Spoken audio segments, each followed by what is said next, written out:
जय झूलेलाल। जय झूलेलाल। एॾो लॻे थो नाश्तो ई कोन करे आया आहियो तव्हां सभु। जय झूलेलाल।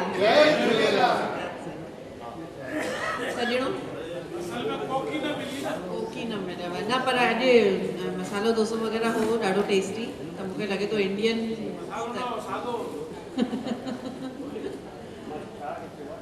परदेस में वेही करे ईश्वर असांखे असांजे मुख ताईं रोटी पहुचाए थो, इन में बि हुनजा लख लख शुक्राना।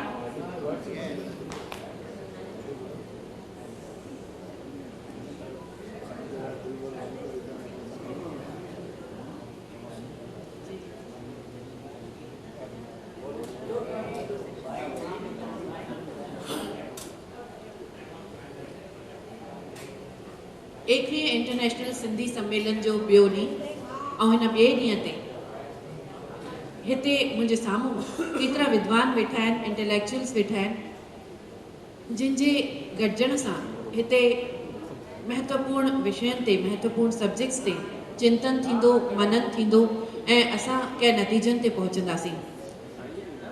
असांजे पंहिंजे समाज जूं केतिरियूं एतिरियूं परेशानियूं आहिनि जंहिंखे असां अॻिते वधाइण था चाहियूं, परेशानियुनि खे उन्हनि सां जुड़ियल माण्हुनि खे ॿुधाए करे उन्हनि खे परे था करणु चाहियूं, ऐं उन जे लाइ इन तरह जा सम्मेलन बेहद बेहद बेहद ज़रूरी आहिनि।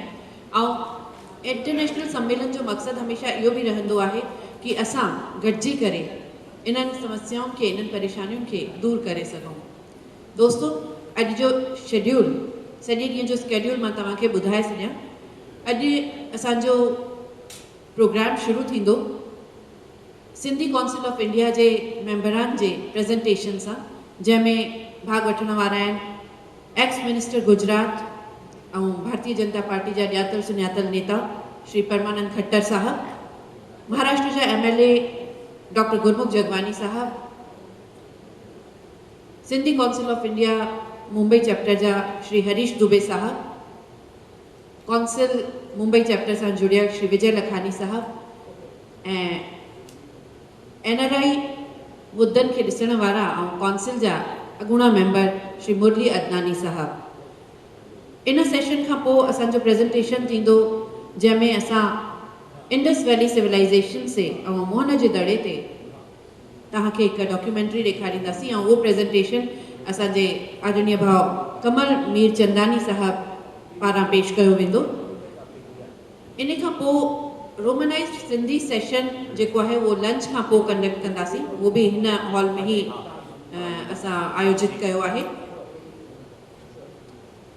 इन खां पोइ हिकु वर्कशॉप अॼु आहे द सीक्रेट ऑफ ब्रेथ, ॾाढो स्पेशल वर्कशॉप आहे, ऐं हिन में मलेशिया जी ही ललिता सखरानी तव्हांखे आर्ट ऑफ लिविंग जा सिंध धारिया सिंध में ऐं हिते थिया मुमताज़, सिंध धारिया सिंध में ऐं हिते थिया मुमताज़, आयो ही स्वराज सिंधियुनि लाइ सदमा खणी। दोस्तो, स्वराज त आयो पर असांजे लाइ सदमा खणी आयो, पर अॼु असां जंहिं पोज़ीशन में आहियूं, जंहिं स्थिति में आहियूं, उन्हनि स्थितियुनि में कोशिशूं इहे आहिनि कि इन्हनि सदमनि खां ॿाहिरि निकिरी करे असांखे पंहिंजी हिकु अलॻि सुञाणप क़ाइमु करणी आहे, पहचान क़ाइमु करणी आहे, ऐं उन जे लाइ ही मेड़ असां हिते लॻायो आहे, या गॾिजाणी हिते कई आहे। हलो दोस्तो, वधीक वक़्तु न वठंदे असां शुरू कंदासीं असांजो पहिरियों सेशन, जेको आहे presentation by Sindhi council of India on Sindhiyat. असांजे सिंधी काउंसिल ऑफ इंडिया जा मेंबरान हिते मौजूदु आहिनि ऐं सिंधियत ते हू पंहिंजा राय रखंदा। स्पीकर्स जेके आहिनि हिन सेशन में उहे आहिनि Shri Parmanand Khattar sahab, ex minister Gujarat state ऐं भारतीय जनता पार्टी जा ॼातल सुञातल नेता आहिनि, सिंधी काउंसिल ऑफ इंडिया जा vice chairperson. Doctor Gurmukh Jagwani जेके महाराष्ट्र स्टेट जा MLA आहिनि ऐं Sindhi council of India Maharashtra region जा प्रेसिडेंट आहिनि। इन खां पोइ Harish Dubey sahab, vice president Sindhi council of India. उन खां पोइ Vijay Lakhani sahab, general secretary Sindhi council of India. तंहिंखां पोइ Shri Mahesh Sukhramani sahab, Sindhi council of India Ulhasnagar chapter जा president. Shri Murli Adnani sahab, vice president Sindhi council of India NRI। ऐं इन खां पोइ असां हिकिड़ी DVD प्ले कंदासीं। हाणे दोस्तों, वधीक वक़्तु न वठंदे सभिनी खां पहिरीं मां आमंत्रित कंदमि श्री परमानंद खट्टर साहब, जिनखे ज़ोरदार ताड़ियुनि सां उन्हनि जो स्वागत कंदासीं। श्री परमानंद खट्टर साहब दबंग नेता आहिनि, दबंगाई सां पंहिंजो कमु कंदा आहिनि ऐं सिंधियुनि लाइ हमेशह अॻिते रहंदा आहिनि। ज़ोरदार ताड़ियूं वठो हिननि जे लाइ। मुंहिंजो विषय आहे सिविल सर्विसिस में कीअं अॻिते वधिजे। तव्हांखे बोरिंग विषय लॻंदो है, छो त सत्ता में वेहण लाइ कंहिं बि देश में उते ॿ पासा कमु कंदा आहिनि। हिकिड़ो पॉलिटिकल, जेके ईंदा आहिनि सभु MLA MP कॉर्पोरेटर सभु थी करे, उन्हनि वटि हिकिड़ी सत्ता हूंदी आहे। ॿी सत्ता हूंदी आहे सॼे दुनिया में सिविल सर्विसिस, जंहिंखे IAS IPS IRS IFS जेके अधिकारी चुनिया वेंदा आहिनि। पहिरीं सत्ता थींदी आहे पॉलिटिकल विंग खे, पर पॉलिटिकल विंग जी बि सत्ता जेका आहे उहा सत्ता सेक्रेटरिएट वटि। पॉलिटिकल विंग जेका आहे उहा रेजोल्यूशन पास करे सघंदी आहे, ठराव करे सघंदी आहे, सभु कुझु करे सघंदी आहे, पर उन जो इम्प्लीमेंट करण जी जेका सत्ता आहे सा IAS ऐं IPS ऐं IRS वरना IFS वटि हूंदी आहे। सालनि खां वठी हिकिड़ो मंथन हली रहियो आहे। असां जंहिं बि देश में रहूं था उन में थोराई में आहियूं। असां थोराई जो मतिलबु इहो आहे कि असांजा सॼे हिंदुस्तान मां 2-3 MLA 5 MLA 8 MLA थी सघंदा आहिनि, 1-2 मेंबर ऑफ पार्लियामेंट थी सघंदा आहिनि, या 2 राज्यसभा ते वञी सघंदा आहिनि, पर सत्ता असांजे हथ में कॾहिं अचणी कोन्हे का। त ॿी सत्ता हासिल करण लाइ असांखे असांजे ॿारनि खे चवणी इहा आहे कि सिंधी सभु हिकु ई असां दार जा माण्हू आहियूं, त रोज़ धंधो असां करे सघंदा आहियूं, रोज़गार क्रिएट करे सघंदा आहियूं, असां नौकिरी ॾेई सघंदा आहियूं, पर नौकिरी वठी न सघंदा। छो त असांजी जिन्स अहिड़ा आहिनि कि असां दुनिया खे ॾियणु सिखियूं, वठणु न सिखियूं असां। ऐं असांजे ॿारनि खे बि वधीक में वधीक चाहींदा इहे आहियूं कि नौकिरी न करे पर धंधो करे, ऐं सभु धंधे में लॻल आहियूं असां। पर अॼु जी जेका ज़रूरत आहे, मां सालनि खां वठी हिन फील्ड में आहियां, पोइ 40 सालनि खां वठी मां अहिड़ो अनुभव कयो आहे कि असांखे पॉलिटिकली सत्ता मिलणु ॾाढी मुश्किल आहे कंहिं बि देश में। त सिविल सर्विसिस में असांजा ॿार वधीक पढ़नि, IAS IPS जी एग्ज़ाम ॾियनि, ऐं उन्हीअ में बि सिंधी विषय खणनि, देवनागरी हुजे या अरबी लिपि में हुजे, या सिंधी लिपि जंहिंखे चयो वेंदो आहे उन्हीअ में हुजे, ताकि उन्हनि जा जेके एग्ज़ामिनर हूंदा से बि असांजा भाउर हूंदा, से बि असांजा सॼण हूंदा। अॼु तव्हांखे ख़बर हुजे कि इंडिया में सभिनी खां वधीक IAS ऐं IPS ऐं IRS ऐं IFS जेके अधिकारी थींदा आहिनि उहे मोस्टली सभु UP ऐं बिहार मां ईंदा आहिनि। UP ऐं बिहार मां अचण जो कारण इहो ई आहे कि उते उन्हनि जा गॉडफादर पहिरें खां वठी वेठा आहिनि, छो त IPS IAS जेके एग्ज़ामिनर एग्ज़ाम वठण वारा आहिनि से बि उन्हनि जा आहिनि।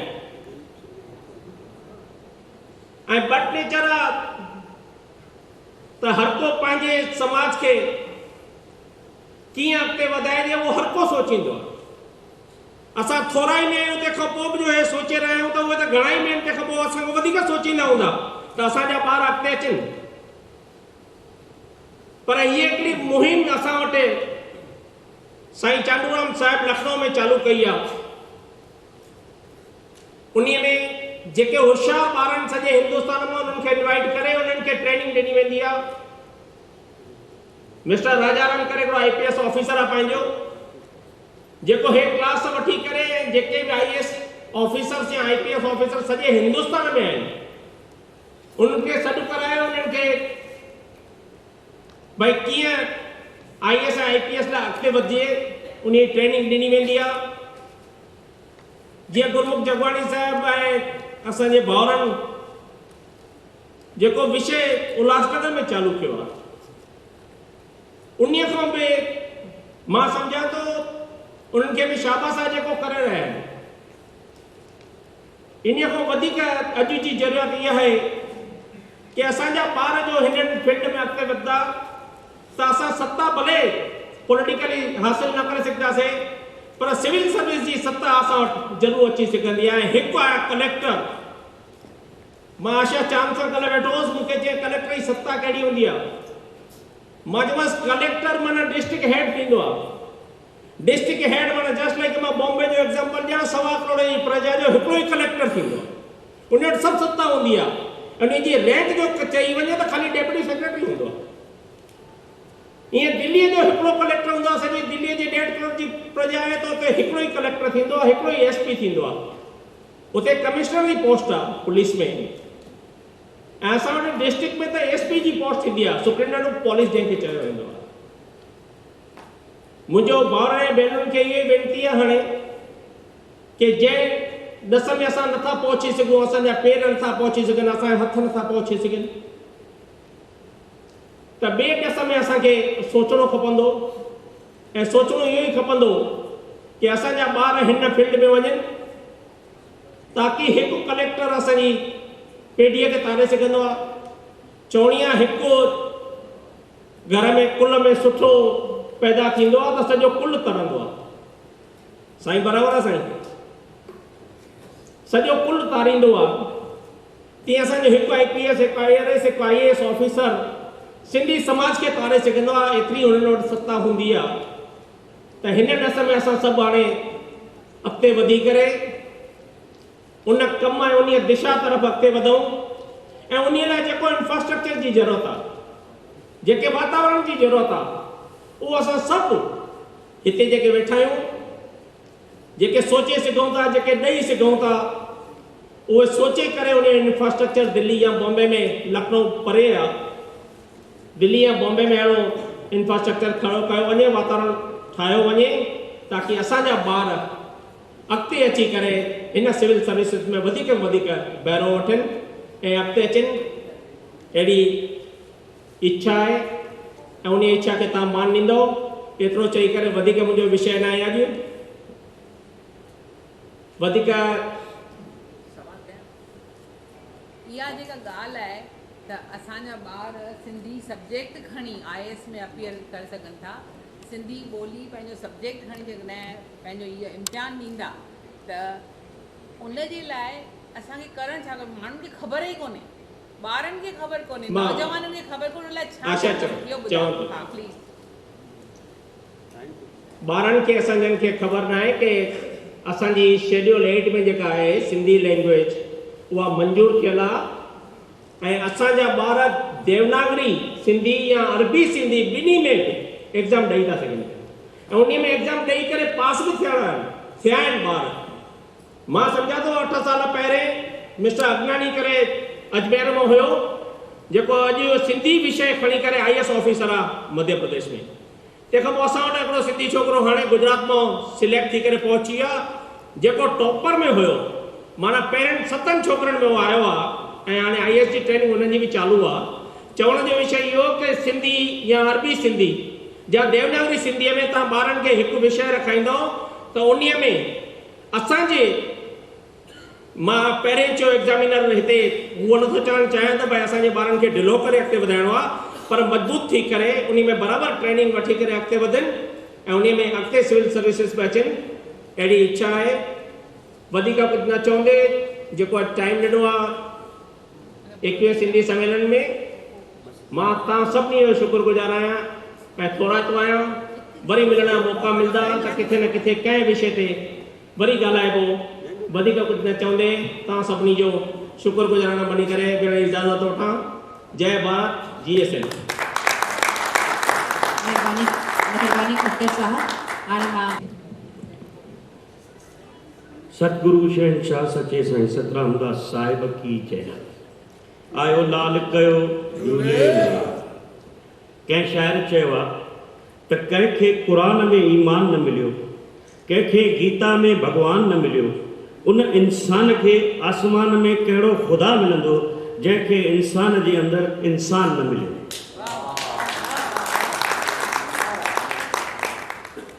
सॼी दुनिया में आयल असांजा सिंधी सॼणो, ऐं ख़ासि करे मां थोराइतो आहियां मुंहिंजे मुर्शिदनि जो मुंहिंजी आवाज़ भरिजी आई आहे, जंहिंजे आशीर्वाद सां मां अॼु महाराष्ट्र जी हुन असेंबली में पहुतो आहियां। इन सतगुरू जी मुंहिंजे मथां रहमत आहे। मां सभ खां पहिरियों तव्हां सभिनी सिंधियुनि खे, सुणनि सॼणनि खे हिन 21वें सम्मेलन में दिलि जी गहराइनि सां आज़ादु कयां। अॼु असीं इन मुराद सां गॾु थिया आहियूं त सिंधी ख़ासि करे असांजी हिंदू जाति ऐं सिंधी ॿोलीअ खे जाॻायूं ऐं इहो ख़ासि मसइलो भारत देश सां वधीक लागू आहे। भारत अलॻि अलॻि जातियुनि रंगनि ऐं ॿोलियुनि जो देश आहे, न जिते हर हिकु नंढी वॾी जातीअ खे कहिड़े न कहिड़े नमूने सियासी तौरु समाजी शेल्टर मिलियल आहे, पर सिंधी हिकु अहिड़ी जाति आहे जेका ॿियनि खां वधीक योगदान हिकु अहिड़ी जाति आहे जेका ॿियनि खां वधीक योगदान ॾींदे बि बिज़नेस में धंधनि में असां वधीक योगदान ॾियूं, पर बि असां जंहिं महिल मुफ़ादनि जी विरासत थींदी आहे त उन भेरे असांखे उन खां विझाए रखियो वेंदो आहे पॉलिटिकल एनालिसिस खां। विरहाङे जी ॾंढ पढ़ण खां पोइ हिंदुस्तान में सिंधी जिते बि रहिया उते उन पसगिरदाई में हिकु नंढे में नंढे अक़लियत तौरु पाण खे सुञाणे वठूं, पाण खे सुञातूं त असां सिंधी आहियूं, ऐं नतीजे में वोट बैंक जेका असां वटि न हुजण सबबु करे कहिड़े बि क़िस्म जी राजनीतिक पुठ भराई खां महरूम थी रहियासीं। अॼु जी ज़िंदगी हिकु दौड़ आहे जिते हिक ॿिए खां गोए खटणु चाहियूं था, पर सिंधी माण्हू अकेले सिर महिनत कंदे पंहिंजे सिर माशी तौरु बुलंदी छो न माणी हुजे, पर अॼु बि हिंदुस्तान जे तमामु 96 कानून सूदो वॾनि शहरनि में अञा ताईं सिंधी जाति ग़रीबीअ खां दामन कोन छॾाए सघी आहे। असांखे जेका राजनीतिक पुठ भराई न आहे उन कारण इहो आहे असां सन्स ऑफ सॉइल न आहियूं, असां ज़मीन जी हिंदुस्तान जी ज़मीन जी औलाद न आहियूं। असांखे ईअं लिखियो वेंदो आहे त हीअ ॿाहिरियां आया आहिनि हिते, जेके सन्स ऑफ सॉइल पाण खे चवंदा आहिनि असां मिटीअ जा पैदा हुआ उन्हनि खे वधीक उते राजनीतिक पुठ भराई थी वेंदी आहे। पूरो पंजाब हलियो वियो, दुबई में हिकिड़ो स्कूल जो पटेवालो, सिर्फ़ु हिकिड़ो स्कूल जो पटेवालो प्रिंसिपल थियो स्कूल दुबई में सिंधियुनि जे स्कूल में, त उते पटियालो बि भर्ती थींदो हो त उहो पंजाब खां ईंदो हो। त इहो असांजो चवणु आहे त असां सिंधी जेके आहियूं पंहिंजी जातीअ जे लाइ पंहिंजे एंटरप्राइज़िस में अहिड़ो कुझु कमु कयूं जो असां पंहिंजनि माण्हुनि खे रोज़गार ॾियूं। असांखे यादि रखणु घुरिजे त हिकिड़ो माण्हू चढ़ंदो आहे, जीअं परमन चयो त 100 माण्हू चाढ़ींदो आहे, ऐं जेकॾहिं ख़ुदा न ख़ास्ता हिकिड़ो माण्हू किरंदो आहे त उनजे पोयां पूरी फैमिली खे भोगणो पवंदो आहे। असांखे सम्झणु खपे त असांजी जातीअ सां वफ़ादारी असांजे लाइ केॾी वॾी अहमियत आहे। असांखे इन ॻाल्हि जी ख़ासि करे मूंखे चवां, पर असां थो चवां त 19 सम्मेलन में जेको असांजो शिप में थियो, जंहिं ते मूं हिकिड़ी ॻाल्हि रखी ग़रीबनि जे लाइ, जंहिं ते गौर करे ग्लोबल ट्रस्ट जी स्थापना थी। मां डॉक्टर दयाल मिश्री जो उनजे बानीकारनि जो ग्लोबल ट्रस्ट अलायंस जो एॾो तोराइतो आहियां जो उन्हनि मुंहिंजी ॻाल्हि खे मञे असांखे सुजाॻ करण लाइ उन वक़्तु स्थापना कई ऐं उन ट्रस्ट में कुझु पैसा बि जमा थिया। इन करे मां चवंदो आहियां त हीअ सम्मेलन जेके असां कयूं था हिते अची करे असीं को मौज मस्ती न कयूं, पर उनजो कुझु उपयोग थिए, कुझु फ़ाइदो वठूं ऐं उन ॾस में कुझु रथऊं।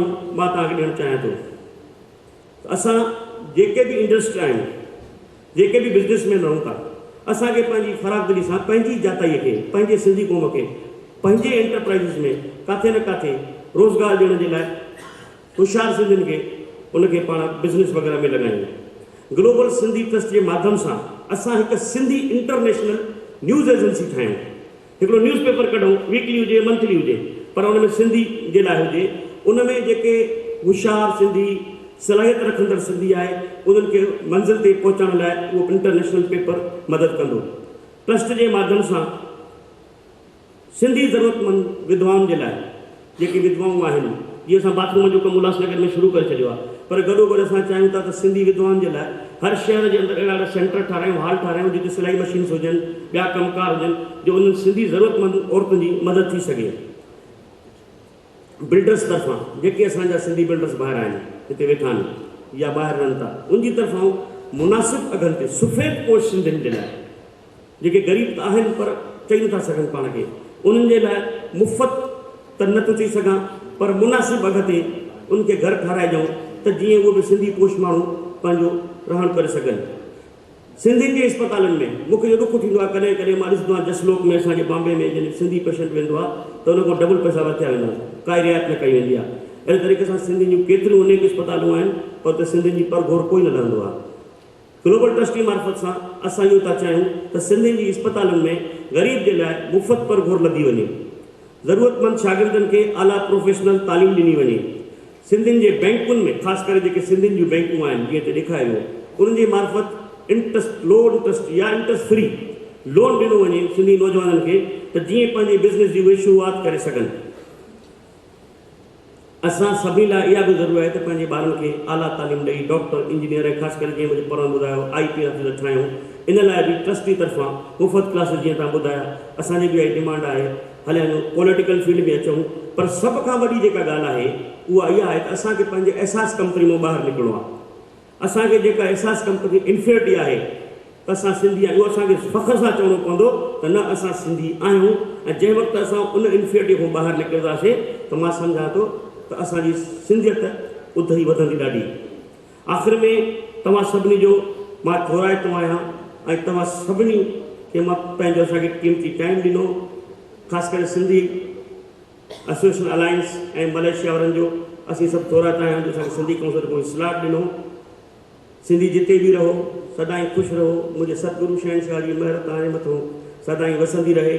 सिंधी जिते बि रहो आबाद रहो। आख़िर में मां साईं भगत कंवरराम साहिब जे हिन शब्दनि सां विश्राम थो कयां त सिर्फ़ु ख़िदमत कंदड़ ई ख़ुदा जो दोस्त आहे। सिर्फ़ु ख़िदमत कंदड़ ई ख़ुदा जो दोस्त आहे। ख़िदमत नूरत जो दर ॾेखारे थी, उहो ई इबादत जो घर आहे। ख़िदमत नूरत जो घर ॾेखारे थी, उहा ई इबादत जो घर आहे। सचो सत्य मेहरबानी डॉक्टर गुरमुख जगवानी साहब, मांस ऑफ सिंधी कम्युनिटी। जोरदार तालियों से स्वागत करने से श्री हरीश दुबे जी। और हिंदुस्तान में सिंधी काउंसिल ऑफ इंडिया जा आयल उहिदेदार, मुझा सुना सिंधी भाउर भेनरो, अज इन सम्मेलन जा जेके रूह रवा आहिनि भा दयाल मिश्री ऐं भा प्रेम लालवानी, उन्हनि ही माहौल पैदा करे हेतिरनि सालनि खां ही सुहिणा सम्मेलन कनि पिया ऐं असीं सभु उन्हनि जे सिक ते प्यार ते नीह ते छिकिजी अचूं था। उन्हनि सुहिणनि दोस्तनि लाइ चार सिटूं, मिश्री साहब ही तव्हांजे लाइ, दयाल जी ही तव्हांजे लाइ चार सिटूं आहिनि। दिल जे पुरजोश दिलासन ते हलिया आयासीं, नीह वारनि जे नियापनि ते हलिया आयासीं, न हलियो शाह शहनशाह जो फरमान असां ते, असीं सुहिणनि सिंधियुनि जे सॾनि ते हलिया आयासीं। दोस्तो, मूंखां किन मित्रनि जेके शायदि लोकल हुआ, छाकाणि त हिंदुस्तान जे सिंधियुनि खे त ख़बर आहे त हीउ दुबे प्योर सिंधी आहे, पर ॿ चार मित्र हितां जा मिलिया जिन पुछो त हीउ दुबे कीअं आहे। मूं चयो मां दुबे मुंहिंजी नुख आहे, सरनेम दरियानाणी आहे, पर मां प्योर सिंधी आहियां, 100% सिंधी आहियां, 24 कैरेट सिंधी आहियां ऐं मूंखे फ़ख्रु आहे त मां सिंधी आहियां।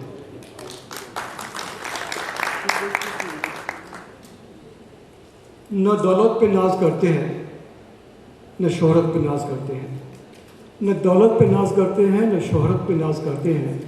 किया है मालिक ने सिंधी के घर पैदा, इसलिए अपनी किस्मत पे नाज करते हैं। हाणे चवंदा त एॾी वॾी बजट छाजे लाइ घुरी आहे असां। अॼु बि असांजो कॉलोनियूं असीं 80% सुखी आहियूं, पर बिलीव मी जेके असां 20% वञी करे हिकु शहर में, उल्हासनगर में, कुबेर नगर में ऐं ॿियनि केतिरनि शहरनि में ॾिसी आया आहियूं, तकलीफ़ महसूस थिए उन्हनि खे ॾिसी करे। अॼु बि 20% ग़रीब असांजा सिंधी ग़रीबी रेखा खां हेठि आहिनि। उन्हनि जे लाइ 200 करोड़ जी बजट घुरी वई आहे त जीअं इहे असांजूं कॉलोनीज़ जेके आहिनि उहे ठाराए सघजनि। उन्हनि जी हालति बेकार आहे, तमामु ख़राबु हालत आहे। उन्हनि में छितियुनि मां बरसाति में पाणी अंदरि ईंदो आहे, उन्हनि में दरवाज़ा कान्हनि, टॉयलेट्स कान्हनि। उन करे बजट उहा रखी वई आहे त सिंधु डेवलपमेंट बोर्ड ठहे ऐं 200 करोड़ जी बजट हुन में इनिशियल थिए, उन खां पोइ फर्दर बजट जी कोशिशि कई वञे। उन खां पोइ दिल्लीअ में सभिनी स्टेट्स जा भवन आहिनि, महाराष्ट्र भवन, गुजरात भवन, पर सिंधु भवन कोई बि कोन्हे। त इहा असां सरकार जे अॻियां डिमांड रखी आहे, सिंधी काउंसिल ऑफ इंडिया, दिल्लीअ में, छाकाणि त सिंधियुनि खे स्टेट कान्हे ऐं उहा असांखे हूअं त स्टेट्स खे ठहिराइणु घुरिजे। हर कंहिं स्टेट जा पंहिंजा पंहिंजा उते हाउसिस आहिनि ऐं भवन आहिनि। तंहिंजे करे इहा सेंट्रल गवर्नमेंट जी जवाबदारी आहे त उहो सिंधु भवन दिल्लीअ में ठहे। असांखे पंहिंजी स्टेट कंहिं वक़्त में हुई, पर अॼु उहा कान्हे। त तंहिंजे करे इहा सेंट्रल गवर्नमेंट जी जवाबदारी आहे त असांखे उहो सिंधु भवन ठाराए ॾिनो वञे ऐं मिले। दोस्तो, हुन खां पोइ डिमांड आहे असांजी जेका बाक़ी आहे मिलान, उहा आहे दिल्लीअ में हिकु शानदार भव्य झूलेलाल मंदिर ठहंदो हुजे, जेको असांजो तीर्थ आस्थान थिए, दुनिया भर जा सिंधी हुते अचनि ऐं हुन तीर्थ आस्थान सां मिलनि। इहा असांजी टी डिमांड आहे ऐं उन जे लाइ असीं बराबरि कोशिशि में लॻल आहियूं। दोस्तो, हिकु ॿी ॻाल्हि मां ॿुधाइणु चाहींदुसि त सिंधी काउंसिल ऑफ इंडिया जेका कोशिशि शुरू कई आहे, ज़रूरु उन जी CD बि असां ॾेखारींदासीं। भाउ मुरली हिते आहे ऐं उहो प्रोजेक्ट सुविधा जेको शुरू कयो अथऊं, उहा सिंधी काउंसिल ऑफ इंडिया जी कोशिशि आहे ऐं NRI भाउर असांजा हुन में शामिलु आहिनि। उन जे बारे में भाउ मुरली ॿुधाईंदा ऐं उहा बि ग़रीबनि जी सेवा सिंधी काउंसिल ऑफ इंडिया तरफ़ां थी रही आहे। आख़िर में मुंहिंजो वक़्तु पूरो थिए थो, 5-7 मिंट जो मूंखे वक़्तु हो।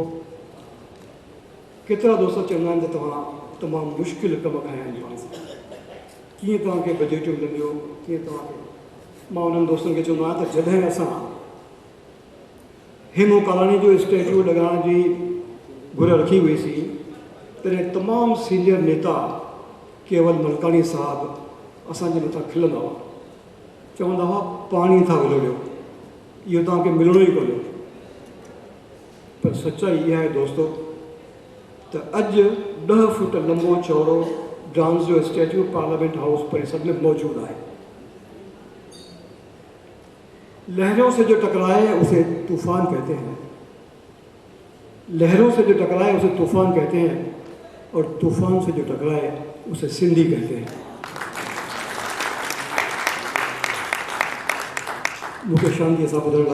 असां हमेशह चवंदा आहियूं सिंधी सियाणा थींदा आहिनि, सिंधी सिक वारा थींदा आहिनि, सिंधी ॾाढा शाहूकार थींदा आहिनि, पर सिंधी एंटरप्राइज़िंग बि थींदा आहिनि। उहो कीअं, इहो तव्हांखे ॿुधाईंदा Vijay Lakhani sahab, general secretary Sindhi council of India.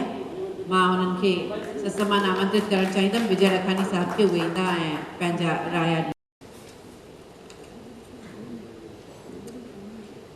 सचे सतरामदास साहिब धाम ऐं साईं साधराम साहिब जे आशीर्वाद सां मूंखे enterprising Sindhi have made enterprises all over the world जो सब्जेक्ट मिलियो आहे, जंहिं ते दोस्तो तव्हांखे छा ॿुधाए ऐं छा ॿुधाए। राति जी गानो पे ॿुधायोसि त छा चई छा चवां।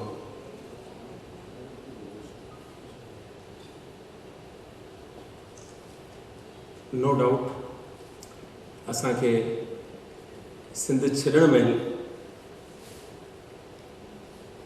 ॾाढो ख़ुशि हुआसीं उते, जंहिं बि हालत में सिंध छॾणी पइजी वई।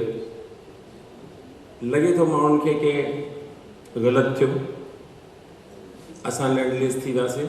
नो डाउट माण्हुनि जा इमोशन्स सही आहिनि, असांजी जाति जा इमोशन्स सही आहिनि, बट बिलीव मी ॾिठो वञे त जीअं कल्ह असांजा जेके स्पीकर हुया त्रिमूर्ति साहिब ऐं सुब्रमण्यम साहिब, हुननि जी ॻाल्हियूं ॿुधण खां पोइ असां इन ॻाल्हि खे मञण जे लाइ मजबूर थी वेंदासीं कि जेकी बि कुझु थियो उन में असांजो फ़ाइदो थियो।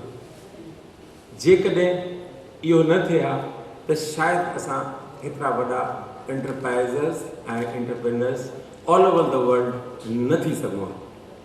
इन ॻाल्हि ते यकीन कंदे असांखे पुराणियुनि ॻाल्हियुनि खे ऐं जेको कुझु थियो उनखे विसारणो ई पवंदो, त असांखे असांजे इमोशन सां असांजे अंदरि खां उहा प्रेरणा मिलंदी त ॿिया छा करे विया हली, ॿाहिरि निकिता ख़ाली हथ न आया। अॼु उते जा वॾा वॾा एंटरप्राइज़र्स हर वर्ल्ड में वञूं था, वर्ल्ड जे कंहिं बि कंट्री में वञूं था त उते जिन माण्हुनि सां मिलूं था, मिली करे असांखे पंहिंजो पाण सां प्रॉमिस करिणो थो पए त असां हेतिरो वॾो एंटरप्राइज़ छो न ठाहियूं, असां बि हिननि जहिड़ा एंटरप्राइज़र्स सिंधी छो न थियासीं। फ्रेंड्स, लास्ट टाइम असांजो मलेशिया अचणु थियो, असांजे ग्रुप जा कुझु फ्रेंड्स हुया। तनश्री साहिब शायदि हिते अॼु अवेलेबल न आहिनि, कल्ह हुया हिते। असांखे घर घुरायूं कुझु फ्रेंड्स ऐं मुरली साहिब, असीं हुननि जे घर वियासीं तनश्री साहिब जे लाइ शायदि कुझु माण्हुनि खे लॻंदो हूंदो त तनश्री हुननि जो आहे सरनेम आहे, पर न ईअं न आहे। तनश्री हिकु एॾो वॾो लक़ब आहे, तख़ल्लुस आहे, जेको हिते जो किंग हिकु तमामु वॾी रॉयल फैमिली जेका थींदी आहे ऐं उन रॉयल्टी जो जेको डिज़र्विंग माण्हू हूंदो आहे उनखे ॾींदा आहिनि। त असांजे हिकु सिंधी मलेशिया में अची करे तनश्री जे टाइप जो तख़ल्लुस वरितो आहे त तव्हां सम्झो था हुन पंहिंजे हुन एंटरप्राइज़ ठाहिण लाइ पंहिंजो पाण खे ओतिरो मथे आणण जे लाइ केतिरी महिनत कई हूंदी। नो डाउट हर माण्हू पंहिंजी जाइ ते हिकु एंटरप्राइज़ ठाहियो आहे, पंहिंजी जाइ ते तरक़ी कई आहे ऐं पंहिंजो पाण खे तमामु वॾो एंटरप्राइज़िंग सिंधी सम्झे थो। सम्झणु खपे, यस वी शुड बी पॉज़िटिव, असांखे उहो सोचणु ज़रूरु खपे। पर दोस्तो मां तव्हांखे हिते इहा ॻाल्हि सोचण ते मजबूर कंदुसि कि छो न असां बि इन लेवल ताईं पहुची करे ऐं एॾा वॾा कमु करे सघूं जो असांखे बि हिननि जी तरह एॾा वॾा तख़ल्लुस मिलनि। प्लस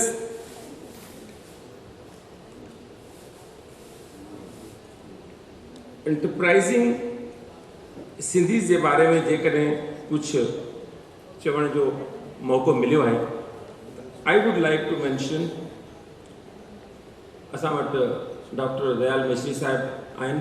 हिननि जी उमिरि जे अंदरि मां जॾहिं पहिरीं दफ़ो मिलियुसि डॉक्टर दयाल साहिब खे त मूंखे लॻो यार हेॾो वॾो माण्हू हेॾो वॾो कमु कनि था, हेॾो वॾो कमु आई mean to say I am going to mention his business, his own personal enterprise. उन खां पोइ असांजे हिन कम्यूनिटी जे लाइ जेके कमु कनि था, मुंहिंजे अंदरि दयाल डॉक्टर मिश्री साहिब ऐं तनश्री साहिब हिननि जे मिलण खां पोइ मुंहिंजे अंदरि में हिकु भावना जेका जागी, हुन मुंहिंजी लाइफ चेंज करे छॾी। अॻु में मुंहिंजे घर में महिमान दोस्त फ्रेंड्स ईंदा, चवंदासीं यार सभु कुझु थियो आहे, जेको खपे सो खायो पीओ ऐश कर। पर हुन ॾींहं खां पोइ मां इहो पंहिंजो पाण सां प्रॉमिस कयमि, न शेवा छा थींदी आहे। तनश्री साहिब जे बारे में हिकु शइ चवणु विसरी वई, हुन इंसान असांजी पंहिंजे हथनि सां हिकु हिकु शइ असांखे ज़बरदस्ती खाराए करे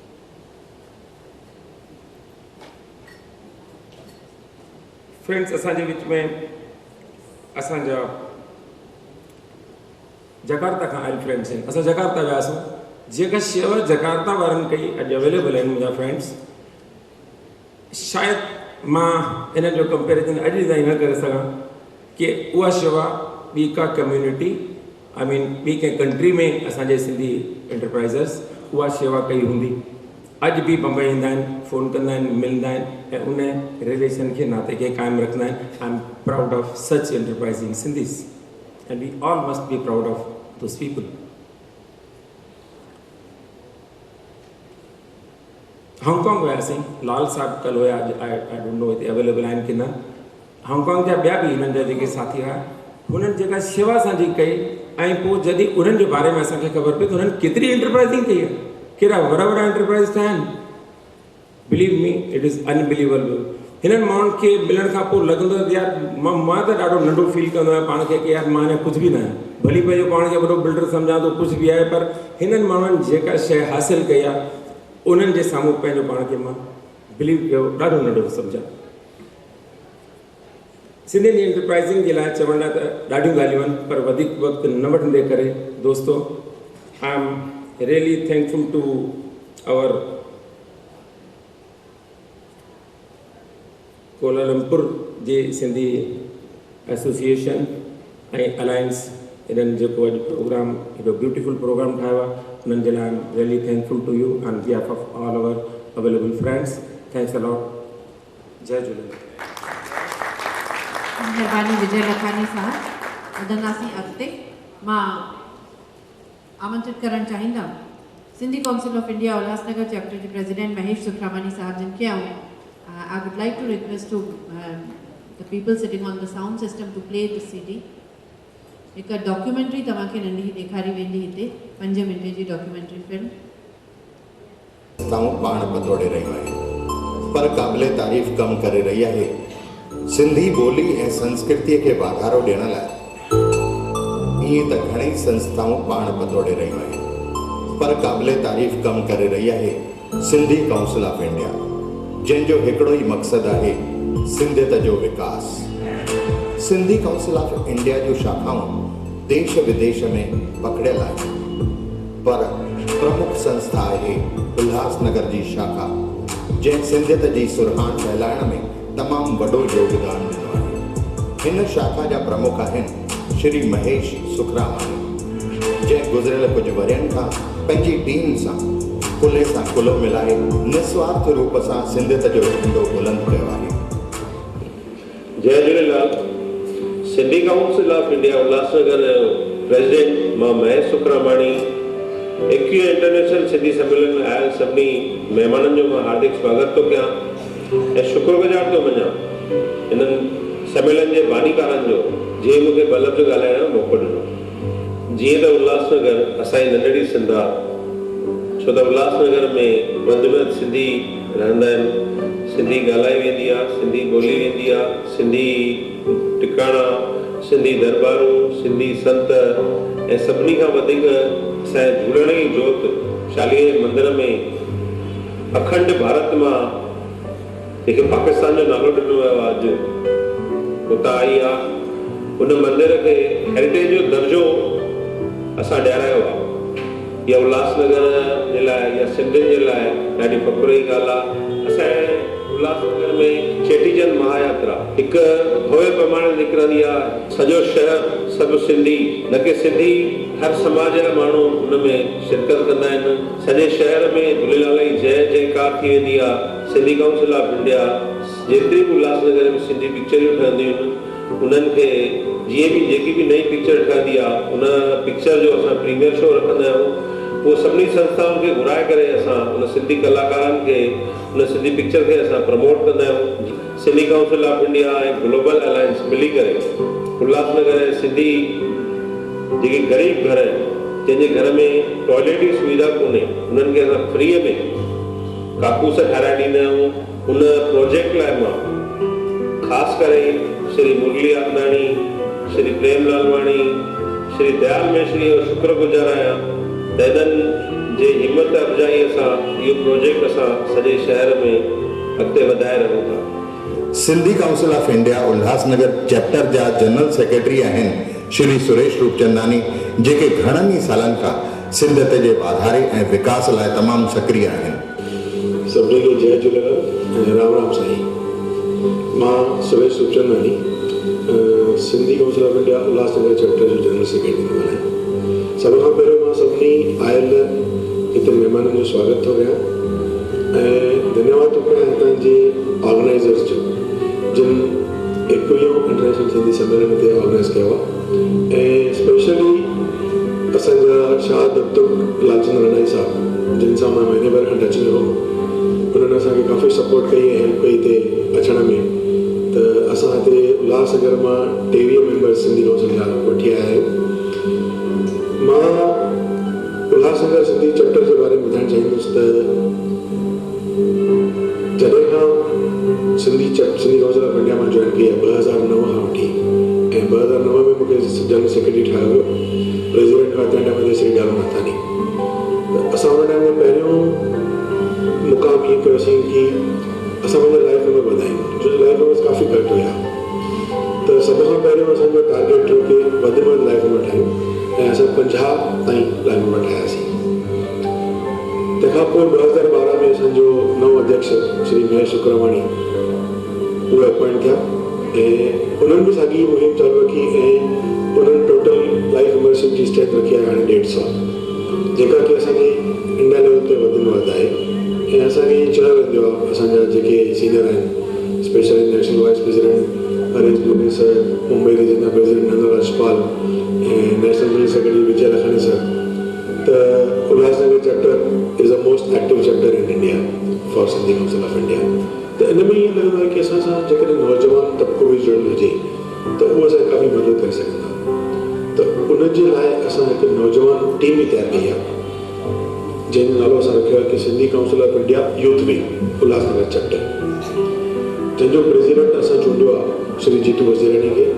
उन्हनि सां गॾु जी बि 20 मेंबरनि जी टीम बि ठही चुकी आहे। उहे असांखे जीअं अॻिते सभिनी बजट में मदद कनि, असांखे यूथ जी जाम ज़रूरत आहे। त उनजे लाइ असां सां गॾु उहा बि जुड़ी चुकी आहे। इन सां गॾु असांखे अहिड़ी त ताक़त मिली वई आहे यूथ जे विंग हुजण सां, त असांजो जज़्बो ऐं जेका असांजी हिमत अफ़ज़ाई थी आहे तमामु सुठी थी वई आहे। त असां यूथ विंग सां गॾिजी करे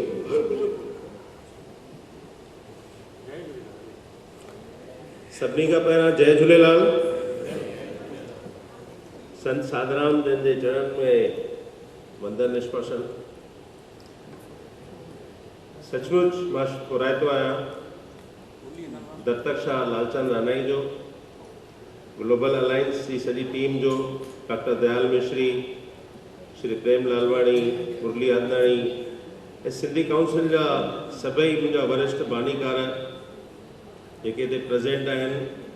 उल्हासनगर चैप्टर खे भाषण ॾियण जो कोई मौक़ो न हुयो, असांखे सिर्फ़ु कमु करण जो आदेश हूंदो आहे। असां कोशिशि कंदा आहियूं सिंधियत खे वधाइण जी, सिंधियत खे बचाइण जी, ॿोलीअ खे ऐं संस्कृतीअ खे, इहा ई असांजी सोच आहे। जय झूलेलाल।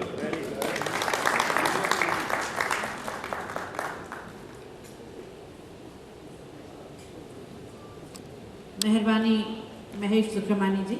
ऐं हाणे मां आमंत्रित करणु चाहींदमि director alliance of global Sindhi association ऐं vice president Sindhi council of India Shri Murli Adnani sahab जिन खे उहे अचनि ऐं पंहिंजा राय रखनि। श्री मुरली अदनानी साहब ज़ोरदार ताड़ियुनि सां स्वागत कंदासीं।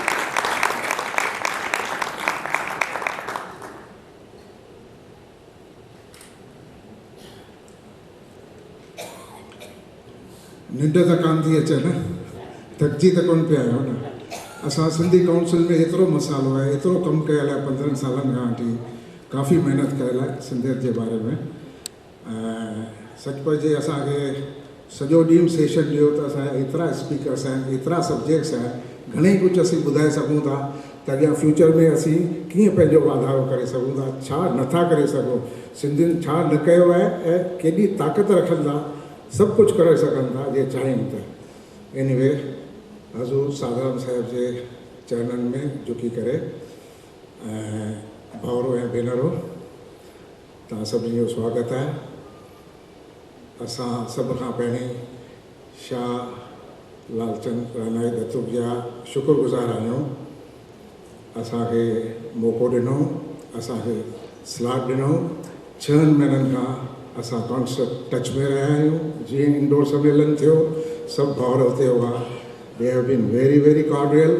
अॼु जेको अहिड़ो शानदार प्रोग्राम रचियो अथनि, मां त सम्झां थो ज़ोरदार तारियुनि सां हुनखे वेलकम करियो। छा हुननि जी सॼी टीम हिकु हिकु ॼणो केॾो कमु थो थिए तव्हांखे ख़बर कान्हे का। जेको सोशल समाज में पैसनि खां वधीक जेको टाइम थो ॾिए उहे आहिनि सिंधियत। सिंधियत छा आहे? असां सिंध छॾे आया आहियूं, असांखे ज़मीन कान्हे। असांजी सिंधियत हीअ आहे, असां जिते गॾिजूं उते सिंध आहे। चवण जो मतिलबु छा आहे त अॼु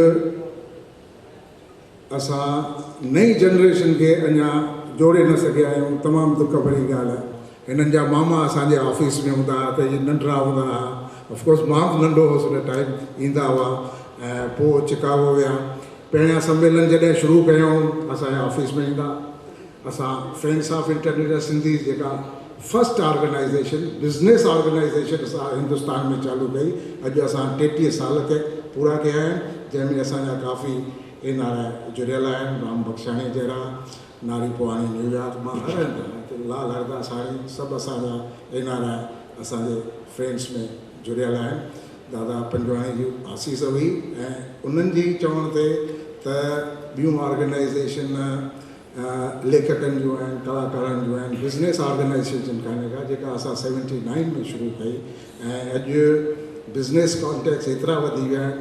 केर ॿाहिरि वारा ईंदा आहिनि बॉम्बे में, उन्हनि सां असांजो गॾिजणु थींदो आहे, इंटरेक्शन थींदी आहे। इहो दौर कंटिन्यू रखियो आहे। इहो कंटिन्यू रखण सां ई अॼु रिज़ल्ट आहे जो हेतिरा ॼणा असां सां गॾु हलनि था। Thank U very much. तव्हां असांखे ॿुधो ऐं असीं अवेयर पिया कंदा आहियूं त ॿियो सम्मेलन किथे थो थिए। असां हींअर जापान वियासीं। जापान मां टूर करे हिते आया आहियूं। जिते बि सम्मेलन थींदो आहे त सोचींदा आहियूं त कहिड़े पासे वञिजे। त हिन पासे ॾिठोसीं त हांगकांग वियल आहियूं, मकाओ वियल आहियूं, जाकर्ता, बैंकॉक, सभिनी पासे वियल आहियूं। केॾा वञूं? पहिरीं प्रोग्राम ठाहियोसीं त वियतनाम ऐं सैगान वञूं, भई हिकिड़ी नई डेस्टिनेशन खणो। उहो कोन बीठो। पोइ वरी जापान जो बीठो त उतां थी करे असीं मोटियासीं। उते बि काफ़ी असांजा वाक़ुफ़ आहिनि, भाउर आहिनि, रिलेशन आहे, उते बि इंटरेक्शन करे सिंधियत जो जेको बि उते फैलाव करिणो आहे उहे कया, जागृत करिणो आहे जिते वञूं। त थैंक यू वेरी मच, तव्हां असांखे ॿुधो ऐं वरी पिया वरोवर पिया रखंदासीं ऐं सिंधियत जो नालो जारी रखिणो आहे। सभई चओ जय झूलेलाल, ॾेराई पार, महिरबानी। महिरबानी मुरली अदनानी जी। दोस्तों, सिंध मां असां आयासीं हथे खाली, पर अॼु हिते पंहिंजी सुञाणप परमार्थी समाज जे रूप में बणाए चुका आहियूं। पर अॼु बि कुझु ज़रूरतूं अहिड़ियूं आहिनि जिन जे लाइ पुरज़ोर कोशिशुनि जी ज़रूरत आहे। हिकु अहिड़ी ज़रूरत जंहिंजे लाइ श्रीमती आशा चांद सिंधी संगत जी अगुवाईअ में इन मिशन खे खणी करे हली रही आहे ऐं केतिरा साथी पाण सां गॾु जोड़े रही आहे। उहा ज़रूरत आहे 24 आवर्स DD सिंधी चैनल जी। मां हाणे आमंत्रित करणु चाहींदमि आशा चांद मैडम खे कि उहे अचनि ऐं पंहिंजे विषय ते 5 मिंट ॻाल्हाइनि। अच्छा, उन खां पहिरीं हिकु DVD प्ले करणु चाहींदासीं। इन खां पहिरीं कि मां दीदी आशा चांद खे मंच ते आमंत्रित कयां, हिकु DVD असां हितां प्ले करणु चाहींदासीं ऐं जेके कम कौंसिल जे अगुवाईअ में थी रहिया आहिनि उनजी हिकु नंढड़ी सी जानकारी हिन DVD जे ज़रिए, जेका प्रोजेक्ट सुविधा जे बारे में तव्हांखे मुरली अदनानी साहब ॿुधायो, हरीश दुबे साहब ॿुधायो। प्रोजेक्ट सुविधा जे तहत उल्हासनगर जे खेत्रनि में केतिरियुनि जॻहियुनि ते ज़रूरतमंद सिंधियुनि लाइ टॉयलेट्स जी व्यवस्था कई पई वञे, उते बाथरूम्स ठाहिराया विया आहिनि। उनजी ॼाण हिन CD में ॾिनी वई आहे। मां रिक्वेस्ट कंदमि कि CD खे। अहिड़ी ख़ुशी ॻाल्हि आहे, सिंधी काउंसिल ब्यूटीफुल कमु कयो आहे। ॾिसण जी ख़ासियत इहा आहे, असीं सभु हिकु आहियूं। ईअं लॻी रहियो आहे त हिकिड़ो बगीचो आहे। इंटरनेशनल सिंधी सम्मेलन कंदा रहंदा आहिनि जिते दुनिया भर जा सिंधी अची गॾु थींदा आहिनि। मूंखे तमामु ख़ुशी आहे त अॼु हिन सम्मेलन में असांजो ग्लोबल सिंधी ट्रस्ट बर्पा थियो आहे, जेका असांजी कोशिशि सालनि खां रही आहे। ॿाहिरि जा NRI उन्हनि काफ़ी सपोर्ट कयो आहे। डॉक्टर गुरमुख जगवानी इन में हमेशह घुर कंदो रहंदो आहे त हिंदुस्तान में असांजा सिंधी गुर्जर भाउर जेके आहिनि उन्हनि जे लाइ असीं कुझु परमानेंट प्रोजेक्ट्स करियूं। मां अमेरिका में 51 साल खां वठी रहां थो, तॾहिं भाउ गुरमुख जन ॿुधायो त भई हेॾियूं हालतूं आहिनि, त मूं सजेस्ट कयो भई असीं ग्लोबल सिंधी ट्रस्ट ठाहियूं ऐं मां तव्हांखे जवाबदारी सौंपियां थो। असां ग्लोबल सिंधी फंड ठाहियो आहे, ऑफिशियल रजिस्टर अमेरिका में थी आहे, उनजी ब्रांच हिते बम्बई में खुलंदी ऐं इहे भाउर सभु उनजा आहिनि, डायरेक्टर आहिनि ऐं उहे सभु हिते बम्बई कमु हलाईंदा। 5 साल पहिरियों साईं जी प्रेरणा मां इहो कमु पंहिंजे ज़िमे खयो हुयो त सिंधियुनि खे जेके बि हिंदुस्तान में असांजा ग़रीब सिंधी आहिनि उनखे घर वठी ॾींदुमि, जेके बेघर आहिनि जिन खे बाथरूम कोन्हनि मां बाथरूम वठी ॾींदुमि। ऐं इहा ॻाल्हि मां 5 सालनि खां हर सिंधी सम्मेलन में डॉक्टर साहब जेके रखंदो ईंदुसि। हिन साल अमेरिका में असांखे डॉक्टर दयाल मिश्री जी आशीर्वाद सां, मनोहर देव जी, मुरली अदनानी जी सां असांखे हिननि चयो त असां सिंधी ग्लोबल ट्रस्ट ठाहे रहिया आहियूं जेको पूरे हिंदुस्तान में सिंध जी मदद कंदो। ऐं अॼु हिन 40 साल जे मौक़े ते 40 साल शुरू आहे, लाल साईं जा शुरू आहे, असांखे ख़ुशी आहे त असांजो उहो ट्रस्ट रजिस्टर्ड थी वियो। हिते जॾहिं बॉम्बे में मां आयुसि त इहा जवाबदारी मां पाण ते खई त कहिड़े नमूने असीं प्रोजेक्ट्स करे सघूं था। मां पंहिंजे भाउरनि जे मदद सां उल्हासनगर में सर्वे करे ऐं इहो फ़ैसिलो वरितो वियो त जिन ग़रीब घरनि में रूम्स में टॉयलेट्स कोन्हनि, उन्हनि खे ॿाहिरि वञिणो थो पवे, उहे असीं रूम में अंदरि परमानेंट टॉयलेट्स मॉडर्न दर सां ठाहे ॾियूं। इहा कम जी शुरूआत थी ऐं घणनि ई घरनि में असां टॉयलेट ठाहे चुका आहियूं।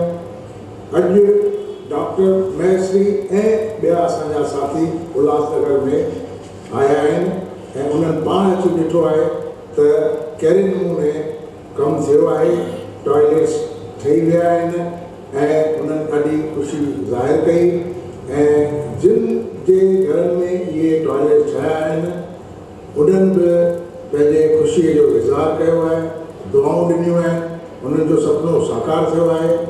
जॻह मां पहिरें दफ़ो इहा ठाराई आहे ज़िंदगीअ मां जॻह सपना में ॾिठो मां जॻह ठाराईंदमि। हे दादा मूंखे जॻह ठाराए ॾिनो अथऊं, महिरबानी थींदनि, उन्हनि जो बि भलो थींदो।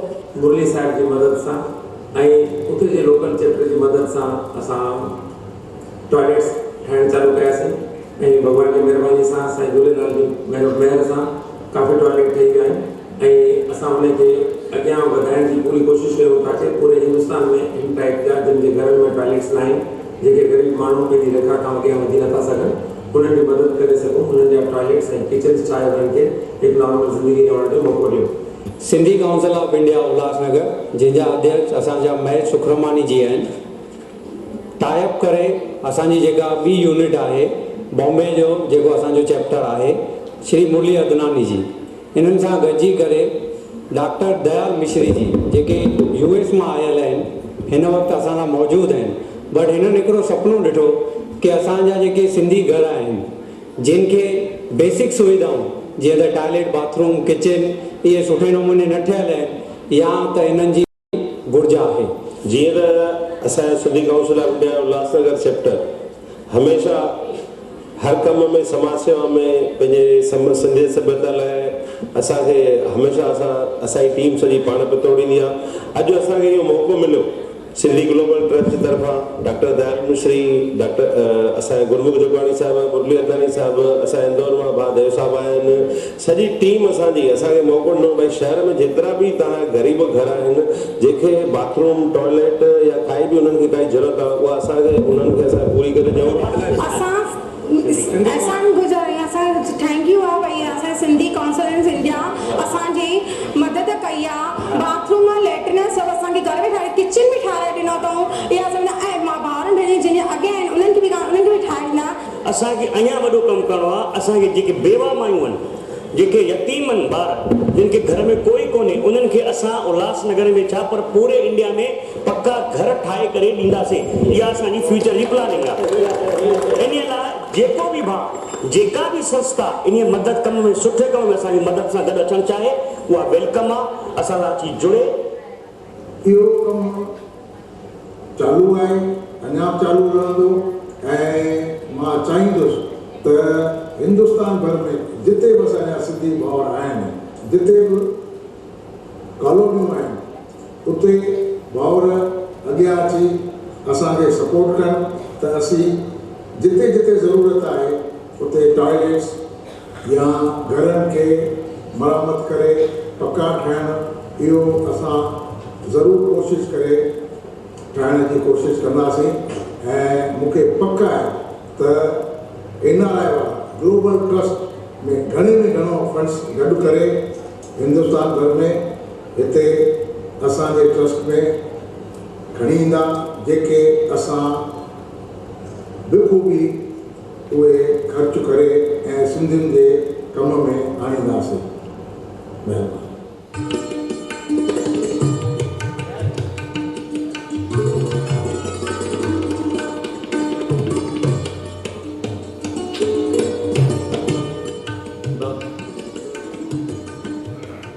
I'm speechless, sir.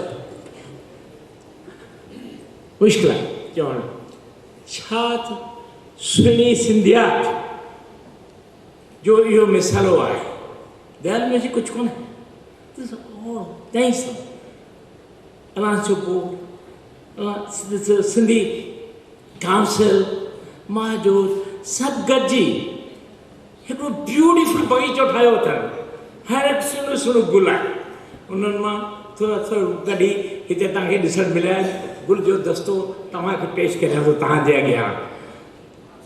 मज़े जी ॻाल्हि सभु हर जेके ॾिसो तव्हां गुरमुख आहे, डॉक्टर गुरमुख आहे, मुरली आहे, विजय खे तव्हां ॾिसो, महेश खे ॾिसो, असांजो बुज़ुर्ग हीअ प्रेम लालवाणी ॾिसो, उन ॾींहुं मां रमोला मोटवाणी खे कोठे वियो ॾिठो, शी वॉज जस्ट एम्प्टी हर पर्स, सॼो कनि जेके पैसा वठनि जेके माई थे मूंखे कुन बिलीव हिकिड़ी माई चयो मूंखे छत कोन्हे, चई तोखे घणा पैसा ओके मां तोखे छत ठाराए ॾींदुमि, सिंधियात आहे, असीं ईअं सभु सम्झूं था त असीं दुनिया में आया आहियूं त वन थिंग मस्ट लिव, हर खे यादि करणु खपे असीं दुनिया में आया आहियूं, ॼा आहियूं वेंदासीं हलिया, but we want to leave, take an oath, जंहिं दुनिया में आया आहियूं ऐं जेका बि हालत हुई असीं जॾहिं वेंदासीं तॾहिं तमामु उन खां बहितर बनाए वेंदासीं। असांजो जेको ॾींहुं हुजे ईअं आहे, टाइम आहे, खाऊं था, उथूं था, पीऊं था, ॿार छॾे हलो जय राम जी राम, हरे राम हरे थी वियो, वेंदासीं हलिया। हीअ असांजो घर हिते हमेशह लाइ कान्हे, उहो ध्यानु में रखो। तव्हांजा धन दौलत पुट ॿार सभु हिते ई रहंदा, जेके करे वेंदा उहो पाण सां गॾु खणी वेंदा। ऐं वधीक पुठियां ॿारनि लाइ छॾे वेंदा तो झगड़ो भाउ भेण कंदो, मुकेश अंबानी अनिल अंबानी जो पुटु एग्ज़ाम्पल आहे, त एतिरो न छॾे वियो, खाओ पीओ मज़ो करियो, गॾो थोरो दान करियो। पंहिंजे कॉमेडी जेके तमामु ग़रीब माण्हू आहिनि जिन्हनि खे तव्हां ॾिठो त बाथरूम कोन्हे, तव्हां इमेजिन करियो, तव्हां वीचार करियो, जेकॾहिं तव्हांखे केरु जॾहिं तव्हांखे जुलाब लॻाइनि चयो 4 कलाक तव्हांखे कुझु करिणो कोन्हे, कहिड़ी हालत ते केतिरा परेशान थी विया आहियो। असांजो बॉडी जेको ठहियलु आहे भॻवानु ठाहे मेकेनिज़म अहिड़े क़िस्म जे जो असीं उनखे अर्ज़ खे बंदि कोन था करे सघूं, त असां उन्हनि पंहिंजे भाउरनि लाइ दुखी कम नसीब आहिनि, भॻवानु असांखे कंहिंजे नसीब जो ॾिनो आहे। And I believe my self I am a delivery man, जो पोस्टमैन अचे थो तव्हांखे चिठी खणी तव्हांजे घरु ॾेई थो वञे, उनखे कुझु कोन्हे, उन लिखियो कोन्हे, 2 वारो लिखे थो, ध्यानु ज़रूरत आहे 300-350 खनि बाथरूम अञा ठाहिणा आहिनि, ऐं मां वेॾियूं ख़ाली $600 कुझु कोन्हे, ऐं तव्हां जेके सभु आया आहियो $1000 ख़र्चु करे आया आहियो, $600 ईअं चवां थो त हिन ऑडियंस मां हर कंहिं मां हिकिड़ी बाथरूम वधाईंदुसि तव्हांजे नाले ते उन कुटुंब खे ॾियूं, ईअं न please get Yes, look at that. Yes, we got it. Five. Yes. This is the India. This is the India. Yes. 5 bathroom. I'm from Taiwan, and I will approach all Taiwan.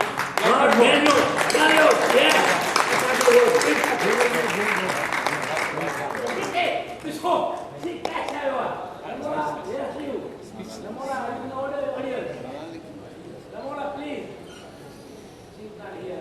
I'm not supposed to handle the money, somebody else has got the lid. Yes. असांजी ख़ुशकिस्मती आहे त इहा सुठी type थी आहे, ऐं असीं पहिरीं जाकरता हुआसीं जिते इहो सब्जेक्ट गुरुमुख जगवाणी जो हो, उन खां पोइ हिन जो पेट सब्जेक्ट करे छॾियो आहे, जिते बि सम्मेलन में न बि पहुचंदो आहे त हिकिड़ो ॾींहुं बि अची ऐं मैसेज ॾेई वेंदो आहे, ऐं हीअ अहिड़ी टाइप थी आहे। अॼु global Sindhi foundation trust America में ठही चुको आहे, पेरेंट बॉडी हिंदुस्तान में ठही रही आहे, प्रोसीजर आहे, ट्रस्ट ठहण खां पोइ एक्सटर्नल अफेयर्स खां परमिशन वठणी पवंदी आहे फॉरेन एक्सचेंज जी, वुड टेक्स टाइम। तंहिं विच में असां इन वारनि खे ॾेखारियो त हिंदुस्तान में बि के कमु करण वारा आहिनि, पैसा ॾियण वारा त घणेई आहिनि, चवंदा आहिनि कम जी ॻाल्हि न करियो पैसा वठो, त असां कमु करे ॾेखारियो आहे। इहो कमु ॾिसी करे हिननि असांखे सम्झो त हिकिड़ो यूनानिमसली ऑथोराइज़ कयो आहे, ट्रस्ट ठाहियो, ट्रस्टी ठाहियो, 96 तालियूं आहिनि, हीउ पायलट प्रोजेक्ट आहे।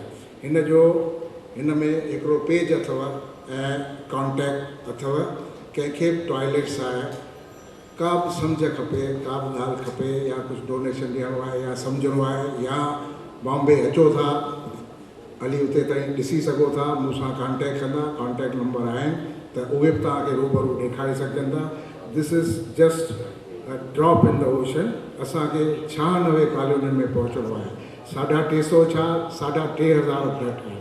तव्हां जेकॾहिं उल्हासनगर में ॾिसंदा त अॼु ॿाहिरि टॉयलेट में वञिणो थो पवे, राति आहे ॾींहुं आहे, ऐं हिकिड़ा डिफिकल्ट एलिमेंट्स आहिनि असांजो नंढियूं नंढियूं छोकिरियूं वञनि त अॼु असां उन्हनि खे नंढी मोरी हुई जंहिंमें असां ग्लेस टाइल्स दरवाज़ो पाणी ड्रेन लाइन ऐं 24 आवर फंक्शनल मथां पाणी जी टांकी करे अहिड़ी सुविधा करे ॾिनी आहे त उहे असांजा लख लख शुक्राना मञनि ऐं उन्हनि खे था ॾियूं जंहिंखे सोर्स ऑफ इनकम न आहे 4-6 भाती आहिनि हिकु टॉयलेट ठहे थो 6 भाती ॿाहिरि निकिरण खां घटिया असीं चाहियूं था त वधि में वधि असां इहे टॉयलेट्स ठाहियूं हिकु बि सिंधी टॉयलेट्स लाइ घटि में घटि ॿाहिरि न वञे इहा मुंहिंजी आशा आहे ऐं इहा असीं ज़रूरु पूरी कंदासीं साल लॻे 5 लख 10 लॻनि पर इहो जान में जान आहे असां इहो प्रोजेक्ट खयों आहे ऐं इहो असीं ज़रूरु कंदासीं Thank you very much.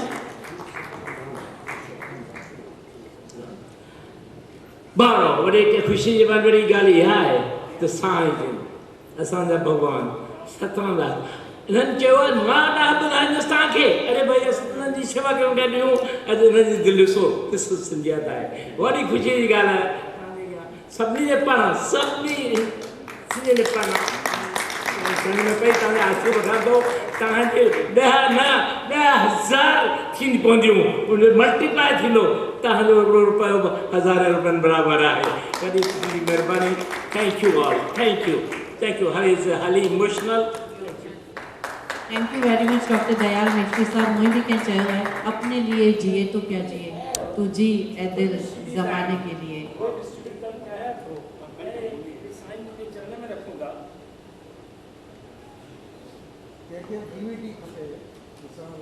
Friends इन सेशन खां पोइ हिन सेशन में असांजा जेके स्पीकर्स आहे उन्हनि खे मोमेंटो प्रेजेंटेशन थींदो I would like to invite the organiser the coordinator of the programme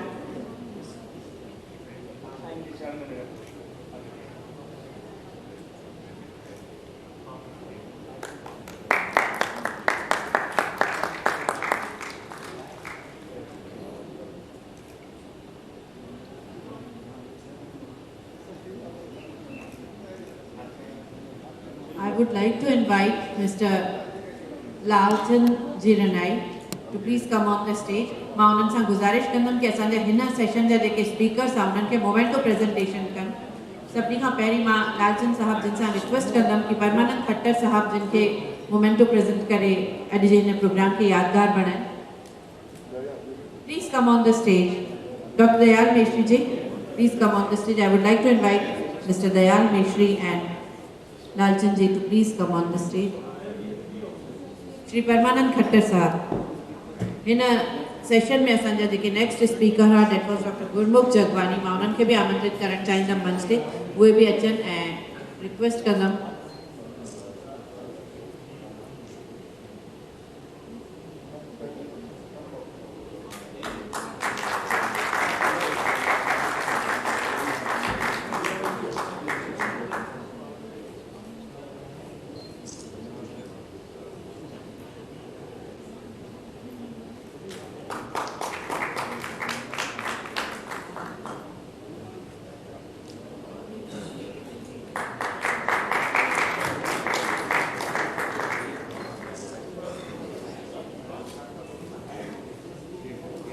गुरमुख जगवानी साहब मां उन्हनि खे आमंत्रित करणु चाहींदमि मंच ते तंहिंखां पोइ Shri Harish Dubey sahab vice president Sindhi council of India Shri Harish Dubey sahab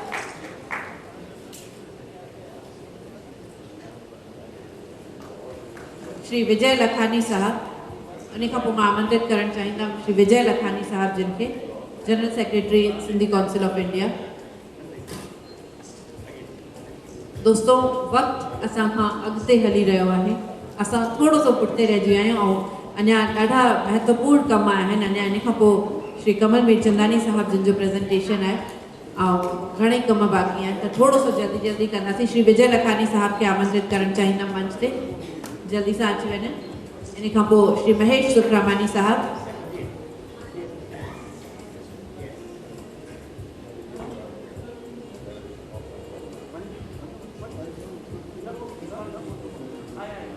Shri Mahesh Sukhramani साहब जिन सां गुज़ारिश है मंच ते अचनि last but not the least हिन सॼी टीम जा कैप्टन जिन जे अॻवानीअ में असांजा ही भाउर कमु करे रहिया आहिनि, श्री मुरली अदनानी साहब, उन्हनि खे आमंत्रित करणु चाहींदमि मंच ते। श्री मुरली अदनानी साहब, विजय लखानी साहब खां पोइ। अच्छा, मूंखे लॻे थो मां थोरो जल्दी पई थी हलां, मथे कमु थोरो धीरे पियो थो हले, थोरो सो जल्दी कंदासीं, स्पीड थोरी सी वधाईंदासीं।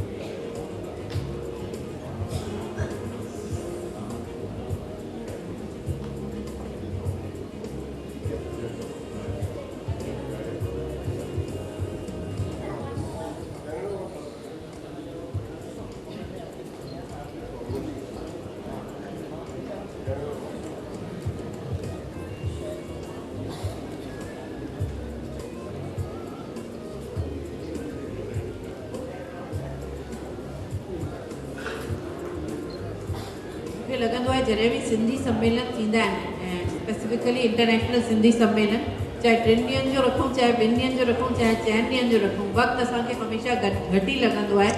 त किथे न किथे इन ॻाल्हि जी बि ज़रूरत आहे कि असां थोरो वक़्त जो ध्यानु रखूं। मुरली अदनानी साहब, उन्हनि खे आमंत्रित करणु चाहींदमि मंच ते।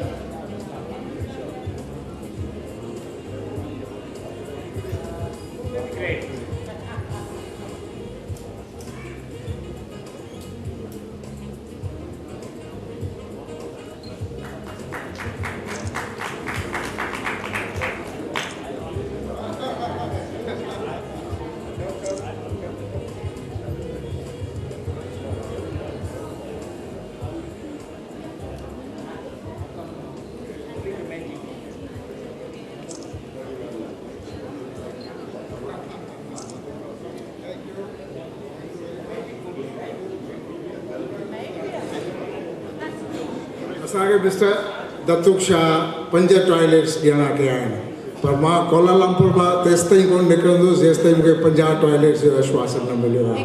असांजो डॉन किथे आहे, असांजा ॿिया किथे आहिनि, मूंखे घटि में घटि 50 टॉयलेट्स जो हितां आश्वासन खणी वञिणो श्री आहे। सुरेश रूपचंदानी साहब खे आमंत्रित करणु चाहींदमि मंच ते। उल्हासनगर चैप्टर जा श्री सुरेश रूपचंदानी, उन्हनि खे मंच ते आमंत्रित करणु चाहींदमि। रिक्वेस्ट करणु चाहींदमि दत्तुक लालचंद जी रनाई सां ऐं दयाल मिश्री साहब जिन सां कि उन्हनि खे मोमेंटो प्रेज़ेंट कनि।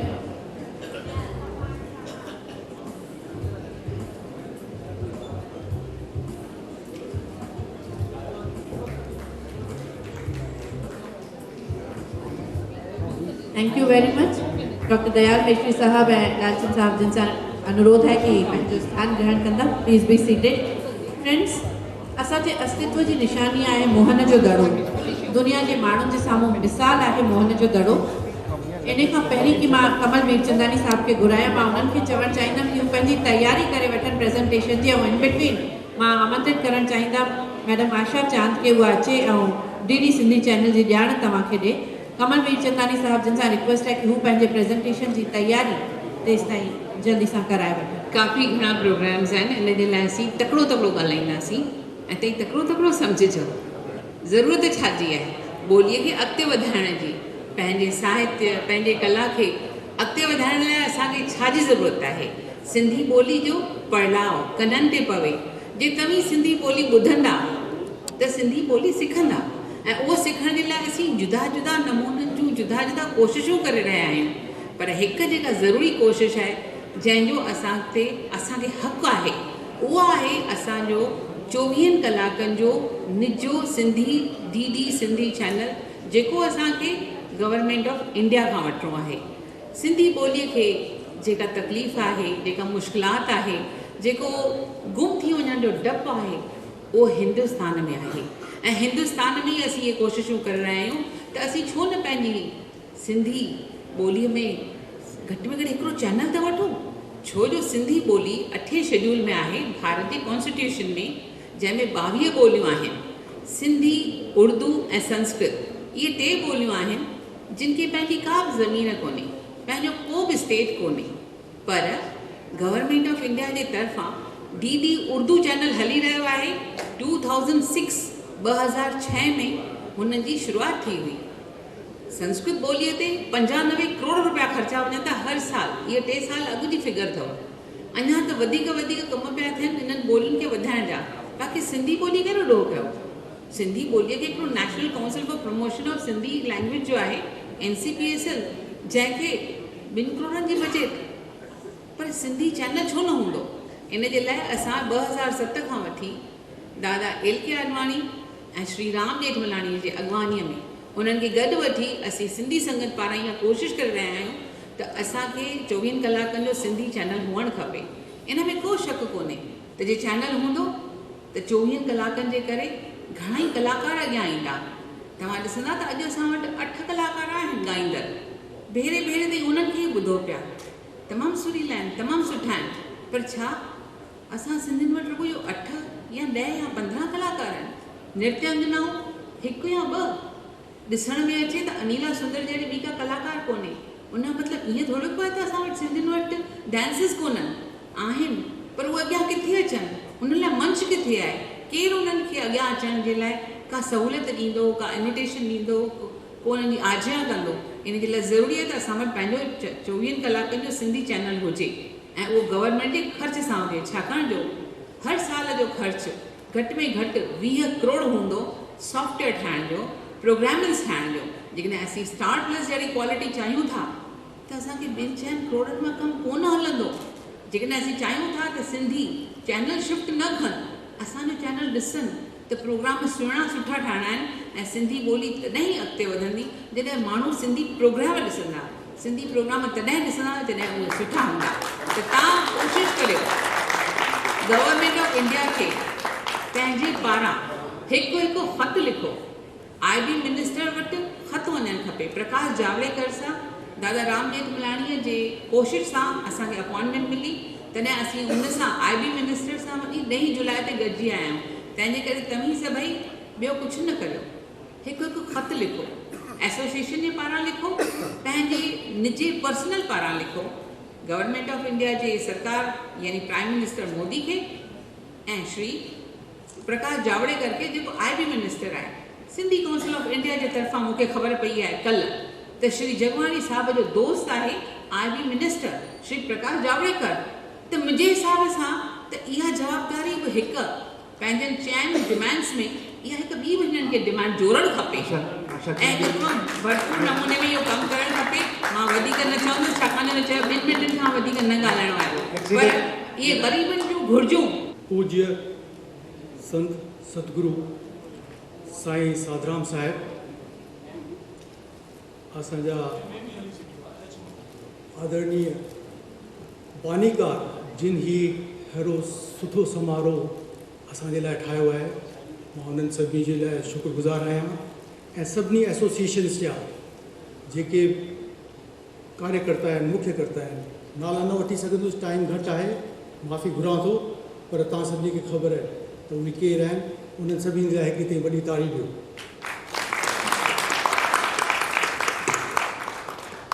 तव्हां सभिनी जे चरणनि में जेके सिंधी भाउर ऐं भेनर देश विदेश मां, हिंद मां, सिंध मां सभिनी हंधा आया आहिनि, उन्हनि सभिनी खे मुंहिंजो कुर्ब भरियो भाकुर ऐं प्यार भरी नमस्ते स्वीकार कंदा। मूंखे बेहद ख़ुशी थी रही आहे अॼु तव्हांजे साम्हूं प्रेज़ेंट कंदे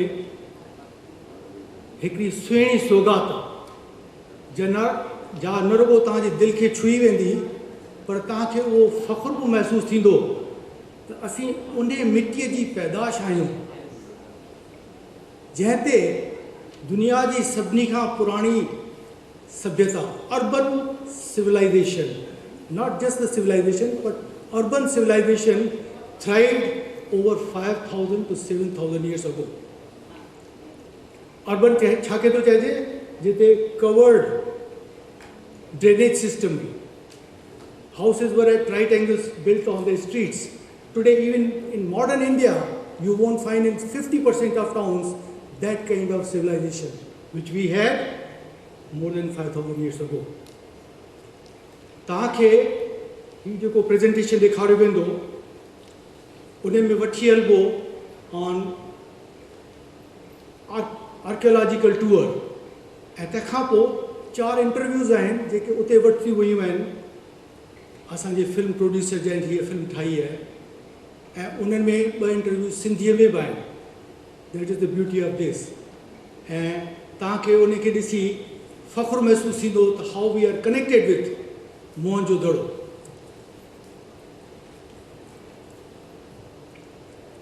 मां नथो भयां त हिते जेके हाज़रीन डेलीगेट्स आहिनि तिन मां किन घणनि मोहन जो दड़ो ॾिठो हूंदो। जेके पार्टीशन खां पोइ हिते आया आहिनि ते शायदि विया बि न हुजनि ॾिसण, ऐं जेके सिंध में ॾिसी आया से थोरा हूंदा।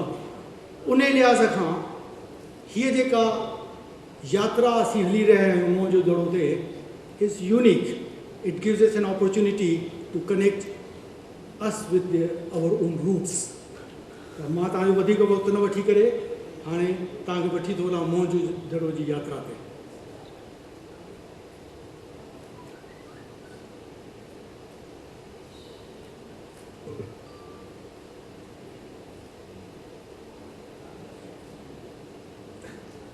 हीअ हिकिड़ी फिल्म आहे जेका ठाही आहे मुंहिंजे अज़ीज़ साकिब मसूफ़।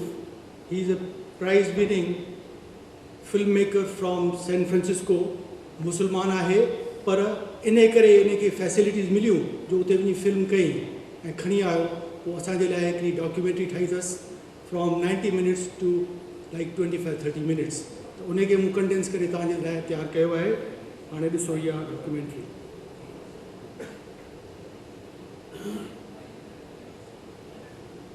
ऐं भेनरूं,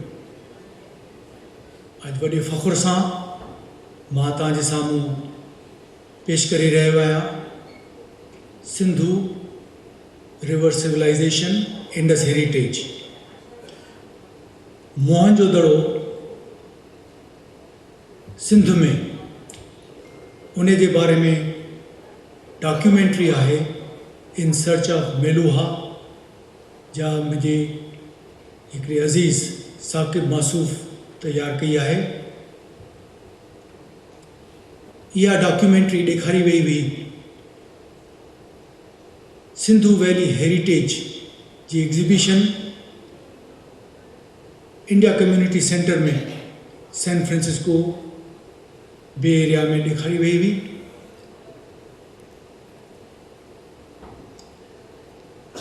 बर्कली यूनिवर्सिटी मां बि के प्रोफेसर ऐं रिसर्चर्स तिन कुझु स्लाइड्स पेश कयूं हुयूं।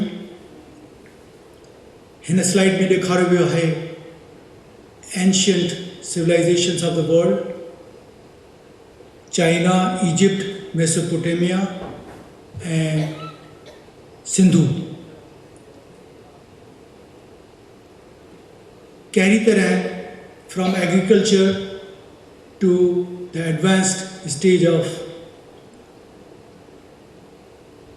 सिविलाइज़ेशन, तिन में सिंधु वैली सिविलाइज़ेशन सभिनी खां झूनो ॾेखारियो वियो आहे। सिंधु वैली सिविलाइज़ेशन 9000 साल अॻु में from villages to production of cotton, तंहिंखां पोइ डेंटल सर्जरी ऐं क़िस्म क़िस्म जी पॉटरी, इहे सभु ॾेखारिया विया आहिनि। हड़प्पा पंजाब में, मोहनजोदड़ो सिंध में ऐं ढोलावीरा कच्छ में, गुजरात में, इहे टे जेके वधीक एडवांस्ड सभ्यताऊं हुयूं, उन्हनि सभिनी खे गॾिजी करे सिंधु रिवर सिविलाइज़ेशन कोठियो वियो आहे। आर्कियोलॉजिकल फाइंडिंग्स मां धोलावीरा जो पत्थर कहिड़ी तरह उन जा बीट्स ऐं दाणा हड़प्पा में ठाहिया विया आहिनि, उहे बि फाइंडिंग्स मिलियूं आहिनि। जेके ख़ासि मशहूरु आर्कियोलॉजिकल फाइंडिंग्स आहिनि, हिकिड़ो आहे प्रीस्ट ऐं ॿियो आहे डांसिंग गर्ल। इहे ॿ जेके आहिनि से मोहनजोदड़ो मां लधा विया हुआ। डांसिंग गर्ल सा हींअर हिंदुस्तान में आहे ऐं प्रीस्ट जेको आहे सो पाकिस्तान में आहे। डांसिंग गर्ल खे जेके चूड़ियूं ऐं बैंगल्स पिया आहिनि उन्हनि जे बारे में वधीक उते जूं कुझु पुराणियूं क़बरूं हुयूं तिन मां सैंपल्स लधा आहिनि। सील्स जेके सिंधु सिविलाइजेशन में मिलियूं आहिनि तिन मां हिकु सिंग वारो जानवर यूनिकॉर्न।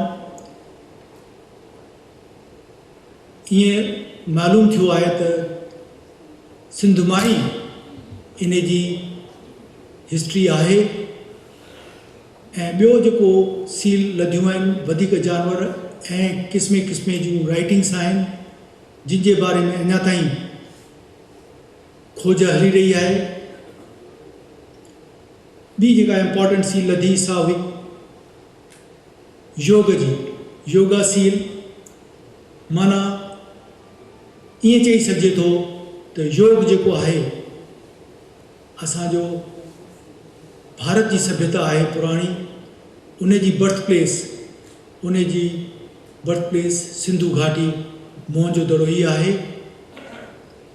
2500 साल अॻु में भगवान बुद्ध खे ॾेखारियो अथनि, उन योग मुद्रा में वेठो आहे। हिन स्लाइड में तव्हां ॾिसी रहिया आहियो सिंधु प्रीस्ट जे ड्रेस में आहे असांजो अज़ीज़ अशोक मलाणी। हाणे तव्हां ॾिसो in search of Meluha documentary film जेका ठाही आहे साकिब मसूफ़, ही आहे award winning film maker. Translation जेका ॾिनी आहे सा आहे अशोक मलाणी। जय Jhulelal.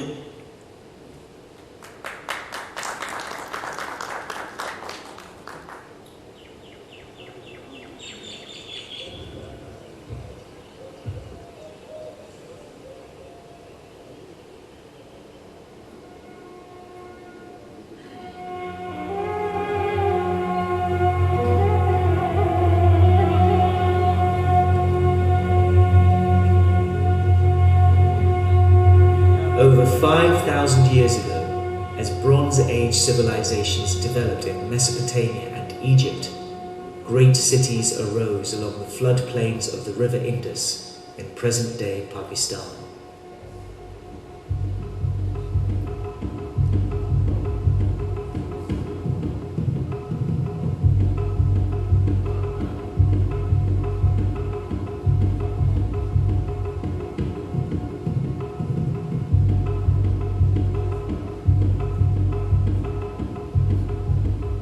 At its peak, the Indus Valley civilization had a population of 5 million and was spread across 280,000 square miles.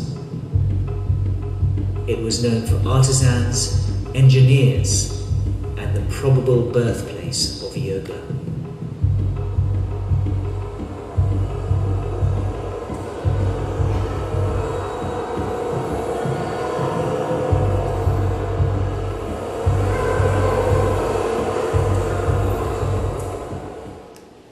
Yet, a few centuries later, the carefully planned metropolis was abandoned, and the ruins were lost until rediscovered in 1911 by Indian archaeologist D.R. Bandekar. As the story goes, he was guided to the mound by a Buddhist monk while travelling in a boat on the river Indus. In his report, he believed the place to be no more than 200 years old because the bricks found here are of a modern type. Professor Bhandarkar ji अगर जो है यहाँ पे आए थे पहले 1911 में, वो आए थे सिकंदर आजम की जो है ना वो ठहरे थे, गुजर रहे थे, उसके पीछे आए थे कि कहाँ कहाँ ठहरे थे वो। तो ये जो है मोहनजोड़ जहाँ हम खड़े हैं, ये इलाका कहलाता था लबे दरिया, तहसील लबे दरिया। अभी इसका नाम आ गया है डोकरी, तो पहले इसका पुराना नाम था लबे दरिया। तो वहाँ पे आया, यहाँ भी दरिया बह रहा था, इस साइड में भी इस साइड में भी। तो वो आए कश्ती से उतर के, उसने बड़ा टेला जो देखा, फिर ये स्तूपा है, इसके ऊपर चढ़ गए। अभी तो ये डिस्कवर किया हुआ है, इसकी खुदाई की हुई है, लेकिन कभी इसकी खुदाई नहीं थी, यूँ ही टेला था। तो यहाँ से कुछ उसको सिक्के मिले बुद्धिस्ट पीरियड के, तो 1911 में ही हड़प्पा में खुदाई चल रही थी, सरजान माशर वहीं खुदाई करवा रहे थे। तो ये जब वापस गए तो उसको जिसने दिखाया, सिक्के दिखाए, तो उसने देखे और यहाँ की बड़ी तारीफ की, बड़ी बातें बताई यहाँ की। ये बहुत सारी बड़ी साइड है, बड़े बड़े टेले बने हुए हैं। तो फिर सरजान माशर यहाँ आए विजिट के लिए। उसने देखा, पहले स्टूपा की खुदाई कराई, उसके बाद यहाँ इसको बोला कि भाई हमें जो है ये तो बुद्धिस्ट पीरियड है। फिर आहिस्ता आहिस्ता ये डिविनिटी स्ट्रीट है, यहाँ नीचे गए खुदाई करते हुए।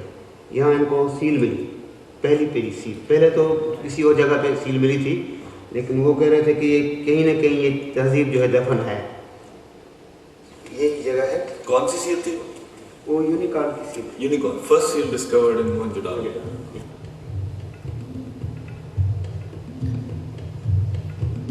किंग पीस जब फाउंड हुआ है वो किंग पीस मिला है DKB से।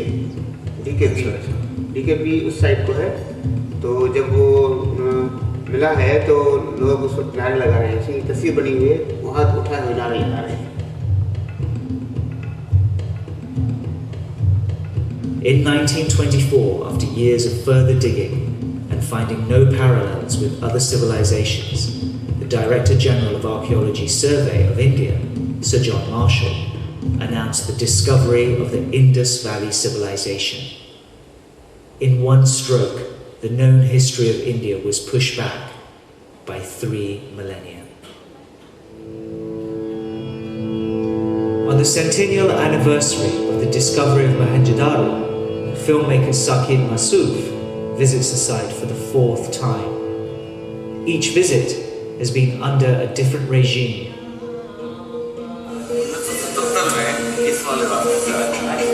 मुझे भी याद है इतना सारा वो जानकर सारा पढ़ते थे, इसी तरह से बस रिक्शा बदल गया। तो साहब देखा था इधर ऐसे 1974 में उसके साथ बड़े बड़े वजीर थे, अमीर थे, बड़े बड़े बादशाह थे, इधर जो आए थे उसने कहा था इसको पानी निकाल के दो।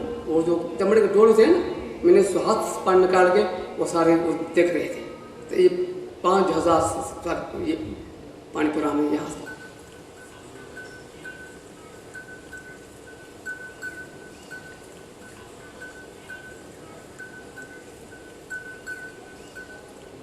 Among the people who care about Mohenjo-daro is Miral Abro, artisan, poet, and currently unemployed conservationist. He has been deemed unemployable since reporting the theft of bricks from the archaeological site. कि अभी भी जो है मोहनजोदड़ो की ज़मीन पे कब्जा हो रहा है, कब्जा हुआ है, वो रोड बन रहे हैं। एक रोड इधर बना है, वहाँ से आपको पॉटरी बहुत बड़े मिकदार में पॉटरी मिली है। अभी आप देख सकते हैं पॉटरी सरफेस पे पड़ी है, टूटे हुए बर्तन पड़े हैं। लोग ईंटें जो हैं वो उठा के ले जा रहे हैं, ट्रैक्टर पे ईंटें जो है ना वो ले जा रहे हैं। मैंने उनकी तस्वीरें बनाई थी, वो इनाम ये मिला मुझे, भाई अब नौकरी से निकाल दिया यहाँ से। अभी मेरा वो कोर्ट में, मैं हाई कोर्ट में केस किया हुआ है। यहाँ ये जो मोहनजोदड़ो के साथ जो मोहब्बत करता है, जो कुछ है ना बोलता है, तो उसके साथ थोड़ा आगे पीछे होता रहता है। अलबत्ता मोहनजोदड़ो के लिए हम सब कुछ जो है ना झेलने के लिए, सब कुछ सहने के लिए तैयार हैं। We love Mohenjo-daro. I love Mohenjo-daro. The biggest city of the Indus Valley civilization, Mohenjo-daro, is also the world's first planned city. Its builders created well-ordered streets and homes with sophisticated water and sewage systems, unmatched until Roman times. At Mohenjo-daro, the use of standardized baked mud bricks ensured precision engineering, making it the only Bronze Age city where one can stroll down ancient alleys shaded by intact walls. Original जो है मैं आपको बता रहे हैं कि नहीं original, ये बात ब्रिक है, देखो ये आपने खुद आप लोगों ने ये बात कंजर्वेशन जी कंजर्वेशन, ये असल में ओरिजिनल थी, ये ग्री है। तो बाद में जो है हमने नई ईंटें लगा के इसको वहाँ इसकी हाइट थी उसी हाइट पे छोड़ा। ओरिजिनल हाइट ओरिजिनल है, हाँ ये ओरिजिनल है। इसके ऊपर जो है वो रिपेयर है। अच्छा, इस तरह देखिए ये ओरिजिनल डेड ये गिर रहा है अभी जो है ना, ये जो है उसको साथ खा रहा है और नीचे गिर रहा है। ये देखिए ये यहाँ से ये गिरा है, ये देखिए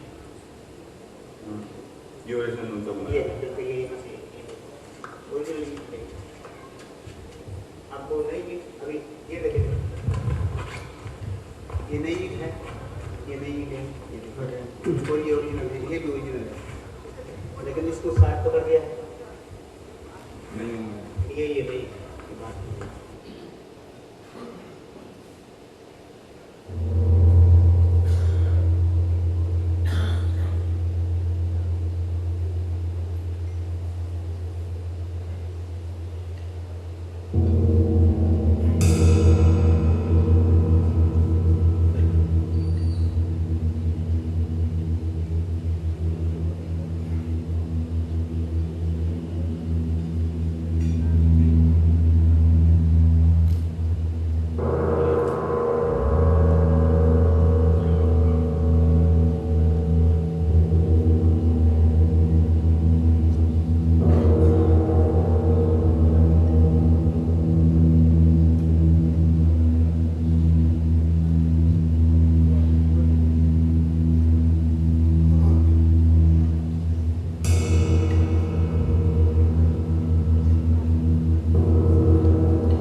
आपको एक अपनी सिंधी में कई नज़म जो है वो सुना रहा हूँ।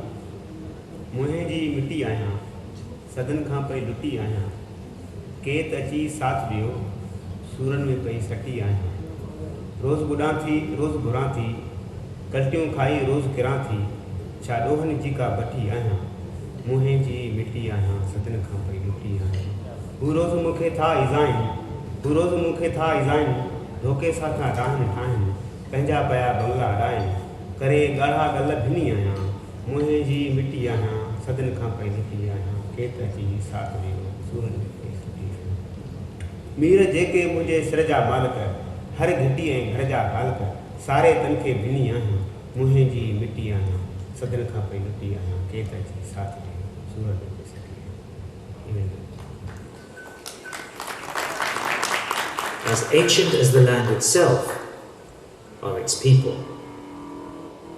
Prime among them is Subbu Gyan Chandani, born in 1920 in the village of Dokri near Mohenjo-daro, a revolutionary writer and a self-described rebel. I was a student in a village near my village, Bagi, a teacher in the name of Achyar. He says one day, let's go to Mohenjo-daro. So he took the first expedition to Mohenjo-daro. At that time I was an officer in charge of marshal of police, a guard of the ancient Mohenjo-daro. On top is some Buddhist probably super. Comrade Subbu was called the man from Mohenjo-daro by none other than Rabindranath Tagore, whose academy Subbu joined in 1939 as a young boy. I went to Shanti, but I sent a telegram to Tagore. But I'm coming, and I don't want to be here. He said, wow. I joined the delegation of 23 girls and one boy. He could not pronounce my name, Obo. You could call me Obo. But he used to always find it convenient. Ask Tanda, who was our principal, as well as the secretary. Call the boy from Mohenjo-daro. That's what it was. That became the catchword. And when I was participating in the test movement, I will tell you, It was he permitted. He said, my son, I don't want these CID bugs here. They are bothered by teachers and students a lot. I don't want to see them again. But if you want to have this movement, independence movement, independence movement, I don't mind if you have to cut to the path. But you should know that you will be followed from now on. Then we are put to the Nokri Police Alaka and since that day, 39, I am on record. The troublemaker who created independence movement in Chandigarh, the most peaceful way. It would have been a tragedy if the man from Mohenjo-daro had left Mohenjo-daro and migrated to India. So we are lucky you stayed. I have never thought of migrating. Pakistan में वो jail में आया कह रहे यार तुम खामा खा यहाँ क्यों पड़े हो हिंदुस्तान जाओ पढ़े नहीं ना बन जाओ चले जाओ मैं कहा मैं लीडर नहीं बनना मुझे चाहिए अपना सिंध में रहना और सिंध में मेरे सुनने वाले भी हैं मेरे प्यारे भी हैं मेरा घर भी है भाई भी है फिल्मूं डायरेक्टर में आहियां पाकिस्तान में ऐं पाकिस्तान में मां मोस्टली उर्दू ड्रामा ई ठाहींदो आहियां जंहिंजी कहाणी फैमिली ओरिएंटेड स्टोरीज़ हूंदियूं आहिनि पर जीअं मां सिंधी आहियां मां सनाब सुहाल आहियां मुंहिंजो तमामु घणो इंट्रस्ट आहे त मां मोहनजोदाड़ो जे मथां छो जो उहा दुनिया जी सभिनि खां पहिरीं सिविलाइज़ेशन आहे छो जो सिंध खे पाकिस्तान खे माण्हू दुनिया में एतिरो सुञाणनि कोन था एतिरो ॼाणनि कोन था छो जो अॼु ताईं असां उन्हनि खे असांजी पंहिंजी कहाणी ॿुधाए कोन सघिया त असां केरु आहियूं असांजी 5000 साल पुराणी जेका असांजी तारीख़ आहे मोहनजोदाड़ो जी उन जेका सिविलाइज़ेशन आहे जेका दुनिया जी पहिरीं सिविलाइज़ेशन काउंट थिए थी उन जे बारे में अॼु ताईं का बि फीचर लेंथ फिल्म कान ठही आहे त मुंहिंजो इंट्रस्ट आहे त मां उन ते फीचर लेंथ फिल्म ठाहियां पर हिते मूंखे पंहिंजे मुल्क में के प्रोड्यूसर्स कोन आहिनि फाइनेंसर्स कोन आहिनि जेके मूंखे हेल्प कनि जीअं ॾिसो अली बाबा साहब ही नॉवल लिखियो मोहनजोदाड़ो हीउ मोहनजोदाड़ो तमामु बहितरीनु नॉवल आहे जेको हुननि पंहिंजे पंहिंजे एक्सपीरियंस ते लिखियो त भई मोहनजोदाड़ो में इमेजिनरी वर्ल्ड क्रिएट की छो उतां जा माण्हू फर्टिलिटी कल्ट ते बिलीव रखंदा ज़मीन खे पूॼण ते ऐं ख़ुदा खे जा बुत ठाहे करे पंहिंजे ग्राउंड में रखंदा ऐं उनखे अॼु जेके नचणियूं हूंदियूं जेके डांसिंग गर्ल्स हूंदियूं डांस करे ख़ुदा खे राज़ी कंदियूं मतिलबु they pray for god in dancing way dancing was the element of praying for them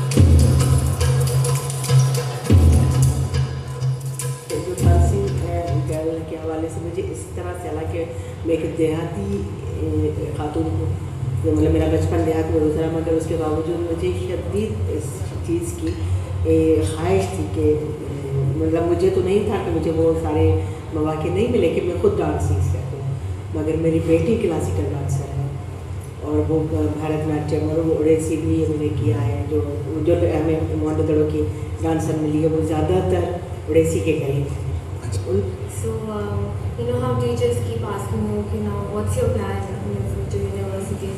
I tell them I'm going to dance. That's what I want to do. I'm going to graduate in that. I'm going to do my PhD in that.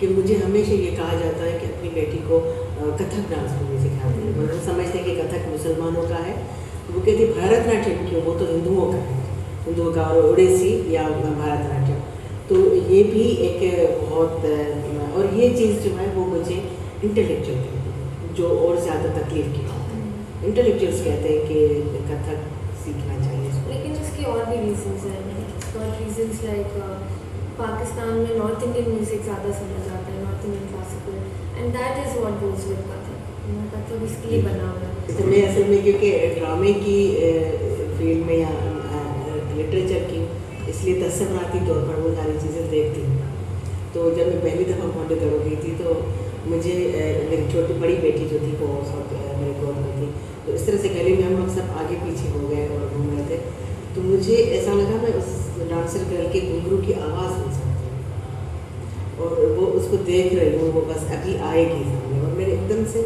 उसको इतना ज़्यादा तस्वुराती तौर पर ही मैंने लिया कि मुझे लग रहा था कि वो यहाँ कहीं मौजूद है और वो डांस कर रही है और शायद इस वजह से मैं इन तमाम चीज़ों पर यकीन नहीं करती, मगर मुझे लग रहा था कि मैं उसको जन्म दे रही हूँ। The 4-inch statue of the dancing girl remains one of the most endearing findings from Mohenjo-daro. Sometimes referred to as Sambura, she is the most sellable product, being used in advertising brochures and in contemporary plays.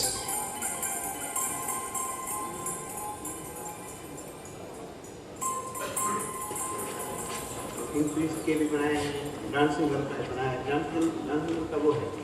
इसकी एक कहानी जो हमने सुनी थी कि जब partition हुआ था तो जो ओरिजिनल है इसका डांसिंग गर्ल वो इंडिया चला गया। हमें जो है वो दाढ़ी वाला अच्छा वो की हमसे ज़्यादा वो पहचान रखते हैं, ये सही फैसला हुआ। हाँ ये फैसला सही हुआ। हम नहीं मगर क्या ना वो पहचान रखते हैं, मुझे ज़रूरत तो हम है ना कि कभी रास्ता इधर आ जाए मोहल्ले को कुछ लेना बिल्कुल ऐसी कोई बड़ी गनीमत हमारे लिए है। अगर मोदी उधर चले जाएं तो खुदा का हमारे ऊपर बड़ा जो है एहसान हो जाए। Sir Mortimer Wheeler, the British archaeologist, describes the bronze statue as having a little Belushi-style face with pouting lips and an insolent look in the eye. She's about 15 years old, I should think, not more. But she stands there with bangles all the way up her arm and nothing else on. A girl perfectly for the moment, perfectly confident of herself and the world. There's nothing like her, I think, in the world. The dancing girl is, I mean, the way she's so bold about her body and she's so confident about it, it shows, you know, from that statue. That really inspired me. And I think after that, really, I started feeling so confident about my body. You know, her shoulders are so straight, and I'm probably, I think she's not even wearing fully, she's not fully dressed. It shows, and I love that, you know.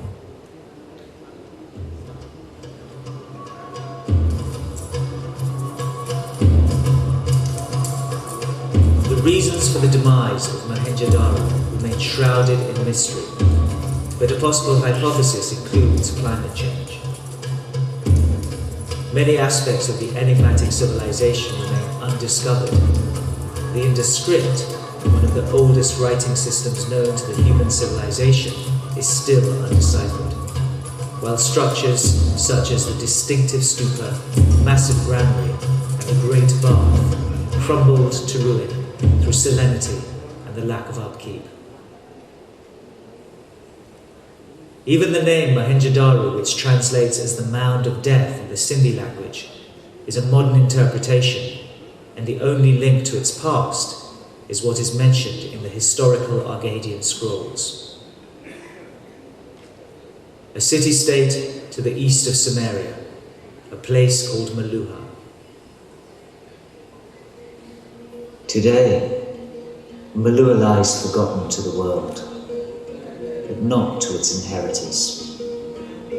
For them, it goes beyond nationalistic pride and religious identity, as they continue the ancient ways of the Indus civilization, as artisans, dancers, poets, and revolutionaries.